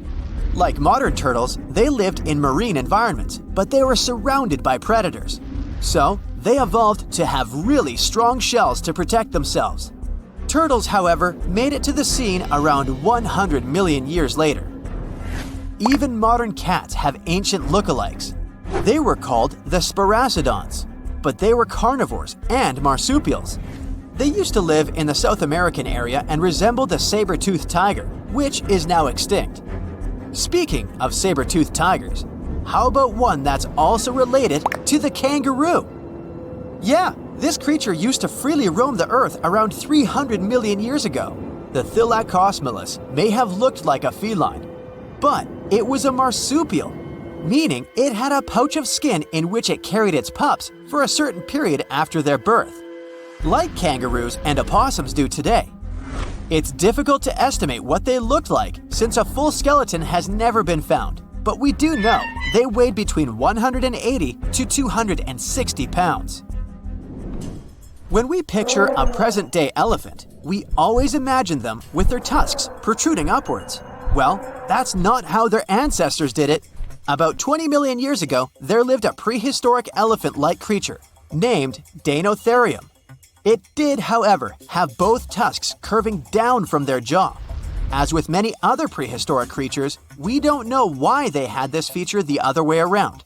But one theory suggests they used them as anchors. By securing themselves to riverbanks, they were able to safely sleep without drifting off. The last thylacine passed away in the early 20th century. Their extinction was one of the most tragic natural events in modern times. For the last 2,000 years, they have been known to live only on the island of Tasmania. Despite the name, they looked more like foxes than felines. However, thylacines were marsupials rather than placental mammals like foxes. The two-lake wallaby was one of the most beautiful and majestic creatures ever to have lived. It used to be found in Australia and New Zealand. They were very similar to the kangaroos and featured fine fur with shifting bands of darker and lighter gray across their backs. Surprisingly, they were dubbed monkey face, but they had no connection whatsoever to modern monkeys, apart from both being mammals. What made them so special was the way they moved around. Their standard movement consisted of 2 short hops, followed by a long one. After that, the wallaby would simply stare into the sky. Don't be fooled though, the 2-legged wallaby was extremely rapid. Females were generally taller than males, and they appear to have been quite sociable animals, at times being particularly fond of a certain location. They were also nocturnal.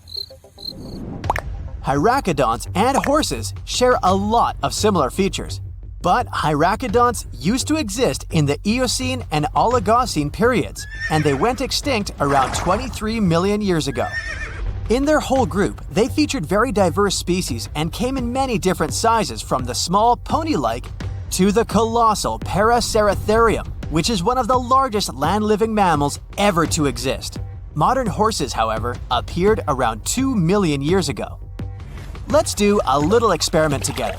Start by stretching your arms out. If you were to draw a line from your fingertips to your shoulder, it would measure around 28 inches. Now, try to picture an insect with a wingspan this big. Hold on a minute, you won't need a large can of bug spray, don't worry. They're extinct. But the gigantic Meganeuropsis did live around 250 to 300 million years ago. However, they most likely resembled the present-day dragonflies, despite not being technically related. Scientists figured out that they were not true dragonflies because of differences in the shape of their wing veins. Scientists still don't know why these bugs turned out so big. Some believe insects are limited in size because of the small quantity of oxygen they're able to take in. In the times when these insects roamed the Earth, the levels of oxygen in our atmosphere were much higher, so that might be one explanation. Other specialists think that they got so big because there wasn't any other predator large enough to pick them up from the ground. Tunnels, metro, underground systems, and even secret passageways to the houses of the rich and famous. Why else do we need tunnels, you may wonder? To hide. Many cities have underground tunnels and even underground doppelgangers. Now let's make it clear. Those passages are normally not connected, contrary to the popular rumor claiming that it was possible to get from Scotland to Turkey using underground passageways built around 5,000 years ago. I mean, it sounds insane even today. Imagine building it back in the day. These tunnels have an official name, the Erdstall Tunnels, and they were most likely built in the Middle Ages. However, we still don't have the exact information about the date. The highest concentration of those tunnels are in Bavaria, Germany, but there are many of them in Great Britain and France too. Erdstall tunnels, a unique type of earthen passage found globally, are characterized by their narrow, oval-shaped corridors and tight choke points, known as schlups, or slip-outs. Despite speculation, their purpose remains a mystery. However, some of those tunnels have fireplaces and even vents, which might mean those were used primarily for shelter. Dating back to the Middle Ages, possibly as early as the 12th century, Erdstall tunnels lack archaeological signs and historical records, so it's not a surprise that there are many rumors about their use. Some scientists are sure those were storage spaces, though their narrowness makes this impractical. Another idea is that they provided hiding spots for farmers during tribal raids. However, their single entry point raises doubts about their effectiveness in evading threats. Now, if you're feeling like Indiana Jones and want to venture into those tunnels, you're in luck. A few structures, like the Erdstall Radkobluken in Austria, welcome visitors to explore these enigmatic structures. Most of them are closed to the public eye, though. The origins of Erdstall tunnels remain largely unknown, just like their real functions. And if you think, hey, it's the 21st century here, we can study pretty much everything, well, you're wrong. What makes these tunnels hard to study are the tight confines. Traditional surveying methods often prove inadequate in such spaces. To solve this problem, Scientists use a handheld device that integrates an RGB camera, a gyroscope, and high-resolution depth sensors, allowing them to capture intricate details of the tunnels. They also use modern techniques like 3D surveying in hopes of uncovering the true origins and purposes of those tunnels. One hypothesis even suggests they may have been poorly conceived dwellings, abandoned when their inadequacies became apparent. Still, not everyone quite agrees with this idea. Other theories suggest they served spiritual purposes, while the most intriguing idea speculates that those tunnels may be remnants of extraterrestrial civilizations. Experts believe they may have been used for practical matters, such as granaries or hiding spots from looters. As we don't have exact info on who built it and when, it may be pretty much anyone, even a sloth. Nope, I'm not a lunatic. Sloths can build giant tunnels. Check this out. In 2009, a farmer in southern Brazil was driving his tractor through a cornfield when it suddenly sank into the ground. He quickly discovered he had broken through the top of an underground tunnel. When researchers came to investigate, they found a tunnel around 6.5 feet high and the same 6.5 feet wide, extending about 50 feet long right beneath the farmer's house. When they looked closer, they instantly saw deep claw marks on the walls. That was the proof the tunnel wasn't human-made. So that thing the farmer uncovered was a megafauna paleo-burrow, a prehistoric tunnel dug by ancient creatures like giant ground sloths or giant armadillos from over 10,000 years ago. I know, it's hard to imagine those beasts, but let me help you. Take a hamster. Now, increase it to the size of an elephant. Don't forget, this 13-foot-tall hamster could also walk on two legs. During their time, around 15 million to 10,000 years ago, many species of sloths and giant armadillos roamed the Americas, some even digging similar tunnels. Today, many of these tunnels are filled with sediment, though some remain clear, similar to the one the farmer discovered. This 2009 find sparked significant interest, leading to the discovery of over 1,500 paleo-burrows across southern Brazil, making it the era with the highest concentration of such sites worldwide. But no one knows exactly why there are so many of them in southern Brazil. While some paleo-burrows exist throughout South America, none have been found in North America, which is weird since those huge sloths roamed the entire continent. The exact purpose of these large tunnels remains a mystery, but scientists believe they may have served as nursing spaces, temperature regulation, or hibernation areas. Tunnels likely developed over centuries as successive generations of sloths and armadillos expanded them. Now, let's take a look at fougous. No, not the Japanese fatal delicacy, and no, not a town in New Guinea. To see them, we gotta travel to the UK. So fougous are underground structures too, but they don't look exactly like tunnels. They are dry stone structures. They look as if a cave had been decorated with stones from the inside. There are only around 15 of them found so far, and most of them are located in Cornwall. According to the estimates, those tunnels were built about 2,400 years ago, and they're still in pristine condition, which is truly fascinating.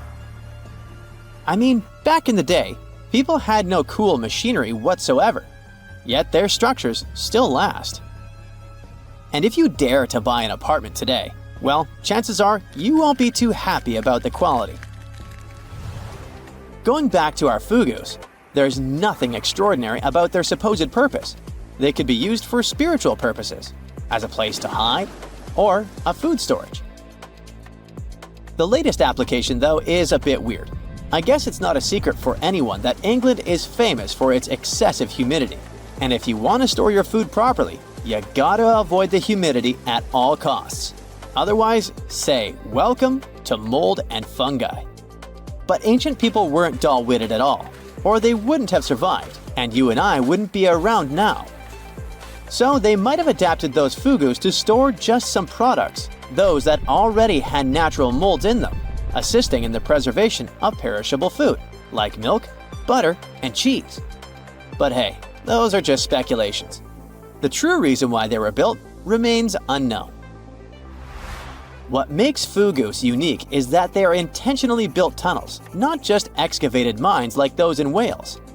They were crafted by digging deep trenches, lining them with stone slabs, covering them with capstones, and then filling over them, all of which took significant time and effort. Still, no matter how hard those were to construct, cities around the globe are often built over intricate tunnel systems, each unique to its location. For instance, Paris is famous for its extensive underground quarries, which were abandoned years ago, but still pose a risk of collapse in certain areas above. London boasts one of the largest tunnel networks in the world, including many that were specifically created for military purposes. In New York City, there are rumors of secret tunnels, while Los Angeles has old tunnels from the Prohibition era used for speakeasies. Many other cities also have their share of enigmatic tunnels, and surprisingly, Florida is no exception. It happened in the year 2011 in Ybor City. Near a former post office, flooding uncovered something weird, a section of an unknown structure. Back then, people didn't pay much attention to that, so it took another 7 years to discover something truly fascinating. This historic neighborhood was founded in the 1880s, but it remained unknown until 2018 that it also has a hidden tunnel network. We only learned of it because of renovation work. The exact purpose, of course, is unknown, but most scientists are pretty sure that they serve to connect to early gaming spots and the port of Tampa. Figuring out how extensive the tunnel network is tricky. In 2018, a historic home in Seminole Heights revealed locked doors leading to tunnels from the 1920s. One local even said he traveled through a tunnel for 20 minutes. Rumors suggest some tunnels connect to the Hillsborough River and Ybor City. Research is ongoing, but no new info has emerged yet. Imagine you can spend an entire week digging in the ground, scanning for ruins, and taking photographs of the world's most surreal archaeological sites. Would you be up for it? Grab your magnifying glasses, and let's do some digging. When in Rome, do as the Romans do. Walk around the city stumbling upon ancient history, So you're strolling around Esquiline Hill on a sunny afternoon. You have just finished your third gelato when you suddenly see it. The magnificent Domus Aurea, or Golden House, for the non-Latin speakers. The Roman Emperor Nero ordered to build this huge palace back in 64 BCE. The construction finished in 68 BCE. In its glory days, it occupied an area 3 times the size of the Vatican City. The building had gold leaf decor, semi-precious stones, and tons of frescoes. There were over 300 rooms in the palace, some of them overlooking the beautiful vineyard and animal-filled woods nearby. It held an enormous 100-foot statue of Nero himself. The octagonal wall was the grandest construction in the complex. Originally, it was a banquet hall with waterfalls cascading down the back walls. The hall rotated around its axis day and night as petals fell from above. Nero's successors stripped the whole palace of its materials. Today, tourists can visit the main structure and, of course, the octagonal hall. They excavated it, and you'll easily recognize it even with its bare walls. After flying halfway across the world, we're deep in the Cambodian jungle. Good thing you brought bug spray with you. Mosquitoes can get crazy in this tropical climate. Hidden among the forest is the city of Angkor. It was the capital of the Khmer Empire from the 9th to 15th century. FYI, the word Angkor means capital city in the Khmer language. The city became one of the largest in the pre-industrial world. Researchers say nearly 1 million people used to live there. Today, Angkor attracts visitors from around the world because of its stunning architecture. You can recognize the Khmer style in the use of huge blocks of sandstone. At the center of the complex lies Bayon Temple, It's decorated with 216 smiling faces, which scientists say are meant to resemble the founder of the Angkor Empire. They believe the towers used to be decorated with gold, but today the site is a maze of vine-covered temples. The city was abandoned in 1431 and wasn't rediscovered until the 1840s. In 1992, they named it a UNESCO World Heritage Site.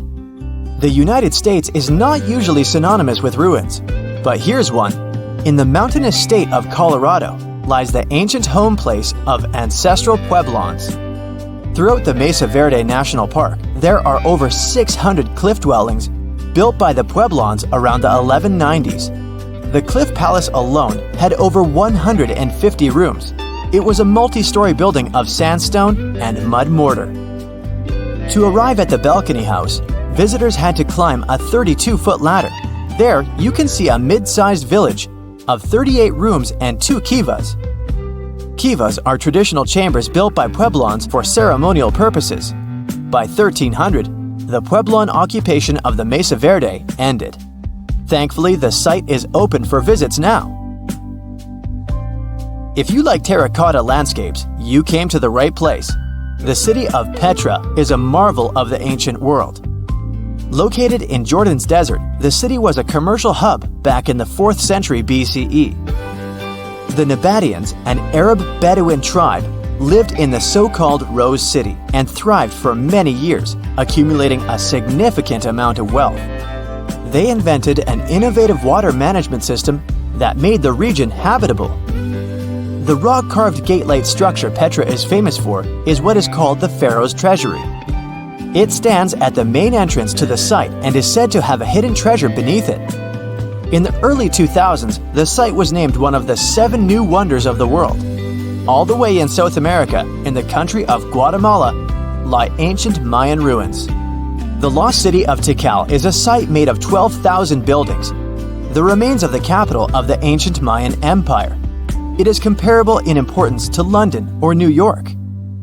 The North Acropolis is Tikal's most ancient complex of monuments. Built solely by human hands in 750 BCE, it served as the resting place of kings and chiefs. Back in the day, the step pyramid temples were painted a beautiful red. Mayans loved that color. Today, of course, you'll only see the limestone. Archaeologists have no clue as to the cause of Tikal's decline. Was it drought, disease, or something else altogether? Located on the left bank of the river Tigris is a strange old ruin, a battered archway. It belonged to a city named Ctesiphon, the jewel of the Persian Empire, for over 800 years. The city hosted an extravagant palace, decorated with a glass mosaic, jewel-adorned carpets, and a lot of marble. What is it with royalty and marble anyway? The arch was part of an imperial palace complex. Until modern times, it was the largest man-made freestanding vault. Notice how there are no pillars sustaining it. The enormous wealth of the city made it a constant target for other empires, until it eventually fell. In the mood for some more Mayan ruins? Chichen Itza is an archaeological site with the best preserved pyramids on Earth. Located in Mexico's Yucatan state, this Mayan city is well over 1,500 years old. At its peak, it was home to 35,000 people. The site has a total of 26 ruins to be uncovered. The highlight here is El Castillo, a tremendous step-like temple standing 80 feet above the ground. Its most peculiar feature is that it has 91 steps up each of its 4 sides, including the upper platform. It makes for 365 steps, the number of days in the solar year. The oldest lost city in this list dates back to the Neolithic period. It was when us, human beings, started farming for the first time, instead of living a fully nomadic lifestyle based on hunting and gathering. Located on Orkney Island off the coast of Scotland is a prehistoric site known as Skara Brae. Thanks to good restoration, the site is very well preserved. You can see prehistoric dwellings with hearths, stone-built furniture, and even primitive toilets. Researchers found runic symbols on the site, which means they could have attempted some form of writing. Ah, Greece. Fancy some feta cheese, anyone? We've arrived at the focal point of archaeological sites, but today we're exploring one in particular, the Colossus of Rhodes, also known as the Bronze Giant. It used to be one of the 7 wonders of the ancient world, standing in the harbor of the Greek city of Rhodes back in the 3rd century BCE. The Colossus was said to be 105 feet tall. It's believed that the statue was built with the help of 900 camels. Sadly, it only stood for 54 years. A ravaging earthquake tore it to pieces, so visitors would come and see only a giant foot. Now, there is a whole load of nothing where the statue once stood. I think it's safe to say there are a lot of random ruins on walls spread across the globe. And our final visit for the day consists of exactly those. All the way in northern England lies the ruin of Hadrian's Wall. The Roman emperor commissioned the wall in order to separate his empire from Britain's. The original wall was a lot grander than what is left of it today. But still, the ruins are pretty impressive. They consist of a 73-mile structure stretching from one coast to the other. Back in the day, Hadrian's Wall hosted 17 large forts and numerous observation towers to ensure the maximum safety of his empire. The wall fell into oblivion when the Romans left Britain at the start of the 5th century. People began looting it to build churches, farms, and even houses. Today, if you decide to visit the ruins, you'll only see waist-high fragments of stone. But still, pretty neat, huh? It's nighttime, and you're about to walk inside Pharaoh Tutankhamun's final resting place. You know, King Tut. You don't have a torch, but at least you came with a flashlight. You walk down several flights of stairs and observe how the walls are carved in hieroglyphics and what looks like a spell. Those who take anything from this place will be doomed for life, the spell says. Even if you don't really believe it, this scares you a little bit. You find a huge stone door. Is it a trap? You manage to open it, but oh no, it's only an empty chamber. You check your map. It seems like you're heading in the right direction. After what feels like hours, you realize you must be trapped inside a labyrinth. You try to retrace your steps, but you can't find the door where you came in from anymore. That's it, you think to yourself. You've fallen for the Pharaoh's trap. What's worse, you didn't bring a lunch.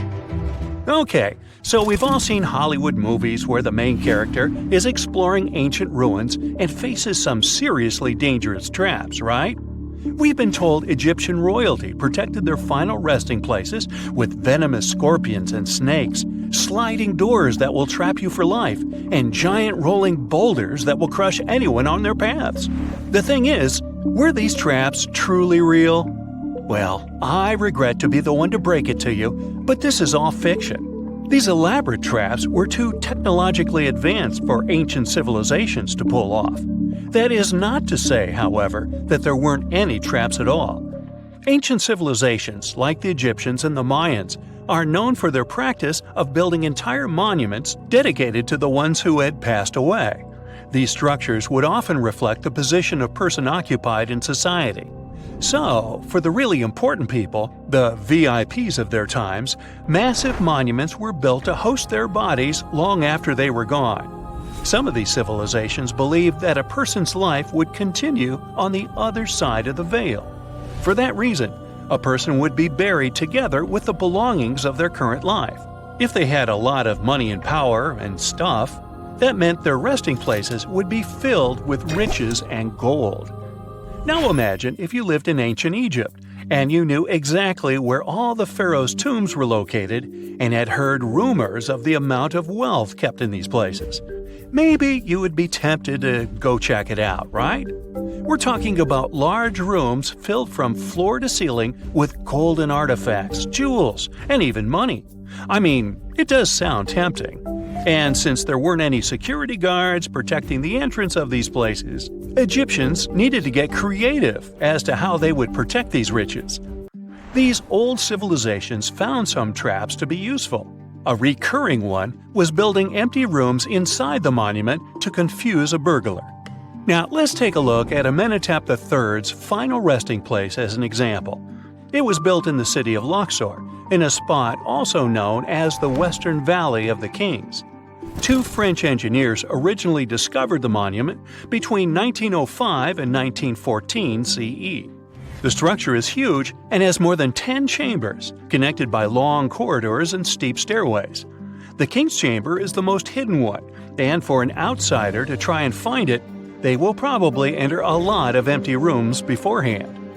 Other pharaohs tried to protect their riches by commissioning monuments with false doors concealing pits that were up to 20 feet deep. This way, an unwarned and unwanted visitor would be surprised by the deep hole on their way to the king's resting chamber. Alongside false doors, pharaohs made sure to build labyrinth-style corridors and false walls. This way, robbers could take hours or days before they found the king's real chamber. As to pits with poisonous snakes on them, if there were any reptiles inside these monuments, they probably got inside on their own, and would most likely not stay there for long. There is no way snakes would survive years and years without food inside these pits. So yes, another Hollywood-induced belief right there. If these traps seem boring to you, archaeologists did find an interesting deterrent in the final resting place of the Red Queen of Palenque in Mexico. Palenque was one of the most powerful Mayan cities in pre-Columbian Mexico, and the Red Queen was believed to be the grandmother of the last Mayan king, undoubtedly a person of immense importance to the empire. In her honor, a huge monument was built to keep her body after her passing. The discovery of the tomb itself was already thrilling. Archaeologists found an ancient monument when digging at the site back in 1994. The first thing they found was a room with a hidden door. Once they opened the door, they discovered a long corridor. Finally, at the end of this corridor was the Queen's Chamber. The team of archaeologists was beyond excited to unearth this chamber with the mummy of the Queen herself still inside it. They found her to be accompanied by her pearls, jade shells, and expensive rocks. But as the team explored the remains, they saw something rather strange. The room was filled with a red-colored powder. Researchers knew that the color red was important to the Mayan people, and that much of their clothing and buildings were decorated with this color. But they didn't understand why the queen was buried with this unknown red substance. After they took a sample back with them for further analysis, they discovered that the red powder was cinnabar, a very dangerous mineral. This powder, when inhaled, can cause, shall we say, severe health damage to a person. The team concluded that this could only be a trap for anyone trying to steal her riches. Okay, so dangerous powders might have worked as the most intense traps we've seen until now. But perhaps the cheapest way to keep out unwanted visitors was to advertise spells written out all over the monument. We'd probably laugh at these today, but back in the day, they were more or less effective. Spells usually said that the person who took anything from that place would meet a tragic fate. Some spells said that robbers would lose their houses in big fires or terrible floods. Other spells said burglars would have incurable and undiagnosed health issues, but they weren't really enough to stop people from taking any gold. There are some stories surrounding how these spells might have been real. One of them is from the famous British Egyptologist Howard Carter, the one responsible for unearthing Pharaoh Tutankhamun's resting place in the 1920s. After months of unsuccessful digging, Carter discovered the tomb's existence by chance. He found the entrance to a stairway right beneath the soil where he had been searching all those months. With the help of a team, he cleared the piles of sand blocking the stairs and discovered a doorway. The door had several royal symbols carved into it, and Carter knew this could only mean a very important person had been buried there. And he was right. With a chisel, he made a hole in the top left-hand corner of the doorway and lit his vision with the help of a candle. He couldn't believe what he was seeing, the reflection of several golden and jeweled items crowding the chamber before him. Lost for 3,000 years, Carter had just discovered the final resting place of King Tut. But the story didn't finish here. This discovery was accompanied by a series of unfortunate events that led people to believe it had something to do with the pharaoh's spell. Carter himself mysteriously passed away just a few years later, and some of his assistants lost their houses in floods, just like one of the spells threatened. Some say it's just coincidental, as there's no real proof of these things being connected. Well, what do you think? Was this an effective trap after all? Now, how about some surreal hidden places to check out? Grab a flashlight and your backpack, and bon voyage! The trip starts in the mountainous country of Switzerland. You travel to the town of Waltensburg in the eastern part of the country. It's raining and it's very cold, but you still make your way to the bottom part of a mountain, where your first adventure awaits. After climbing up high in the mountains, you see a strangely shaped castle. To get there, you must walk up an extremely narrow pathway. Don't look down, you think to yourself. You tighten the straps of your backpack and manage to walk along the pass. Standing at the door of the castle, you really can't believe what you see. A 13th century fortress built entirely of stone. Today, all that is left of Krafenstein Castle is mainly its ruins, but their condition is good enough to get an idea of what the place looked like back in its glory days. You take your time to explore the castle inside, but honestly, this place gives you the chills and you're ready to move on. The next place on the list is Turkey. A plane and then a car ride later, you arrive in the city of Çorum in the northern part of the country. On the outskirts of Çorum, you find a valley filled with old, overgrown mountains and see the beginning of the trail you're about to hike. The way is extremely steep, but it leads to a secret door carved in the mountain. Congratulations! You've just arrived at Kapilikaya. The huge door is a massive arched stone that blocks the entrance to a hidden building. Experts think it has existed since the 2nd century BCE. Unfortunately, the huge door won't open, so what's hidden inside is a mystery today. It's guessed that there is a room inside. Some locals say there's a treasure hidden there too, but until today, no one has managed to enter the place to check. Okay, it's time to get moving before night falls. Next, you get the unique opportunity to travel to Ethiopia. Wandering around the city of Lalibela, you stumble upon a huge pit carved in the ground. You approach it carefully, and soon enough, you see a magnificent terracotta building, so richly detailed it leaves you mesmerized. But that's not all. There are 10 other pits just like this one, hiding King Lalibela's 12th century buildings. All 11 constructions are different from one another, yet share a similar recognizable style. They were hand-carved over the span of 24 years, only with the help of chisels, which is unbelievable given that these buildings are up to 50 feet high. That's about as tall as 5 African elephants stacked on top of each other, if you could do that. This unconventional way of construction made them entirely monolithic, meaning they were carved out of just one gigantic piece of rock. Pretty impressive, huh? Once you leave Ethiopia, you grab a flight to southern Italy, right there on the tip of the boot. No hiking is needed here. Whew! Your friend takes you to a site called Sassi di Matera. It's a Paleolithic city carved in the slope of a steep hill. You might feel like you've traveled in time here, as local stone houses and ancient buildings are unlike anything you've ever seen before. The site, also known as De Sassi, is suspected to be one of the first human settlements in Italy, dating back to over 9,000 years ago. Wandering around the town, you might get invited inside one of the cave-like houses. Oh, and as weird as it may sound, some of the streets run on top of people's homes. Talk about Paleolithic urban planning. You're probably becoming an expert on rock-cut architecture by now, but there are still a few sites left on your list. Next off, you head to Slovenia to visit the world's largest cave castle. This medieval castle was built on top of a 400-foot-high cliff and was designed to be impenetrable. Luckily for you, security is much more relaxed today. Still, if you're looking for a more challenging and less touristy way inside, you can get into the castle through one of its many underground tunnels. They were built over 800 years ago for the owner of the castle. He needed secret passageways to sneak supplies. Today, Pajama Castle is both enchanting and mysterious. I'd say it depends on whether it's a warm sunny day or a cold stormy night. After this medieval experience, you head on to visit Petra, a magnificent Jordanian monument found in the middle of the desert. To get around here, you'll need a large supply of water and sunscreen because it's going to get hot. But this site is worth it. The city of Petra is a marvel of the ancient world.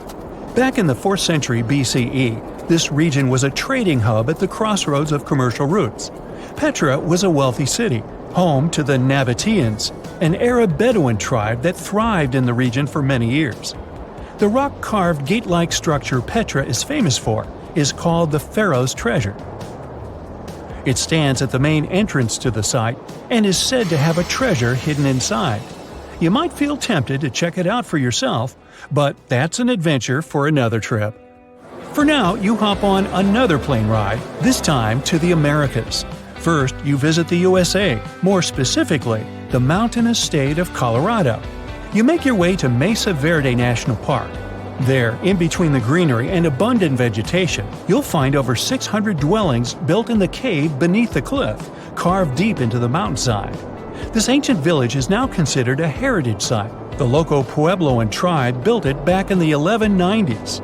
One of its main buildings is called the Cliff Palace. It's a multi-story construction built from sandstone and mud mortar. The palace alone housed over 150 rooms. If you're feeling sporty, you might want to visit the Balcony House. To get there, you'll have to climb a 32-foot ladder. You'll get to see a mid-sized village of 38 rooms, including 2 kivas. Those are traditional chambers that were built by the Puebloans for ceremonial purposes. Still in the U.S., you make your way to the hills of South Dakota. You're there to visit one of the world's most impressive human-made sculptures on Mount Rushmore. What's so mysterious about this place, you might ask? Well, during Mount Rushmore's construction, a 70-foot-long secret tunnel was built behind the head of Abraham Lincoln. The tunnel was supposed to hold all the documents and artifacts important to the United States history. After the designers thought it through, they decided it was better to hide them in a safe box in the floor of the tunnel. The box holds the history of how Mount Rushmore came to be carved, as well as a brief history of the U.S. and the 4 presidents depicted on the mountain. Amazing, right? Now, you're headed down to Machu Picchu, a South American site hidden between the Peruvian mountains. Machu Picchu itself is already a mystery. Researchers still don't know why or even how the ancient Incan civilization managed to engineer the stone-built citadel all the way back in 1450 CE. To get there, you must endure a 3-day hike, reaching the impressive altitude of 8,000 feet above sea level. Or you can get a train, but that's no fun, right? You're here to check on a relatively new discovery. Back in 2010, French engineer David Crespi was taking measurements of the Inca ruins when he noticed a door he had never seen before. It was sealed off by stones. He went back to the site a few months later with an electromagnetic scanner. The scanner, which could detect objects behind walls, showed there were copious quantities of metals behind that sealed door. The researcher contacted the Peruvian authorities requesting to remove the rocks, but they didn't authorize it. As of today, the door is still locked. Whew, this trip was long, wasn't it? Make sure to get some rest, Indiana Jones.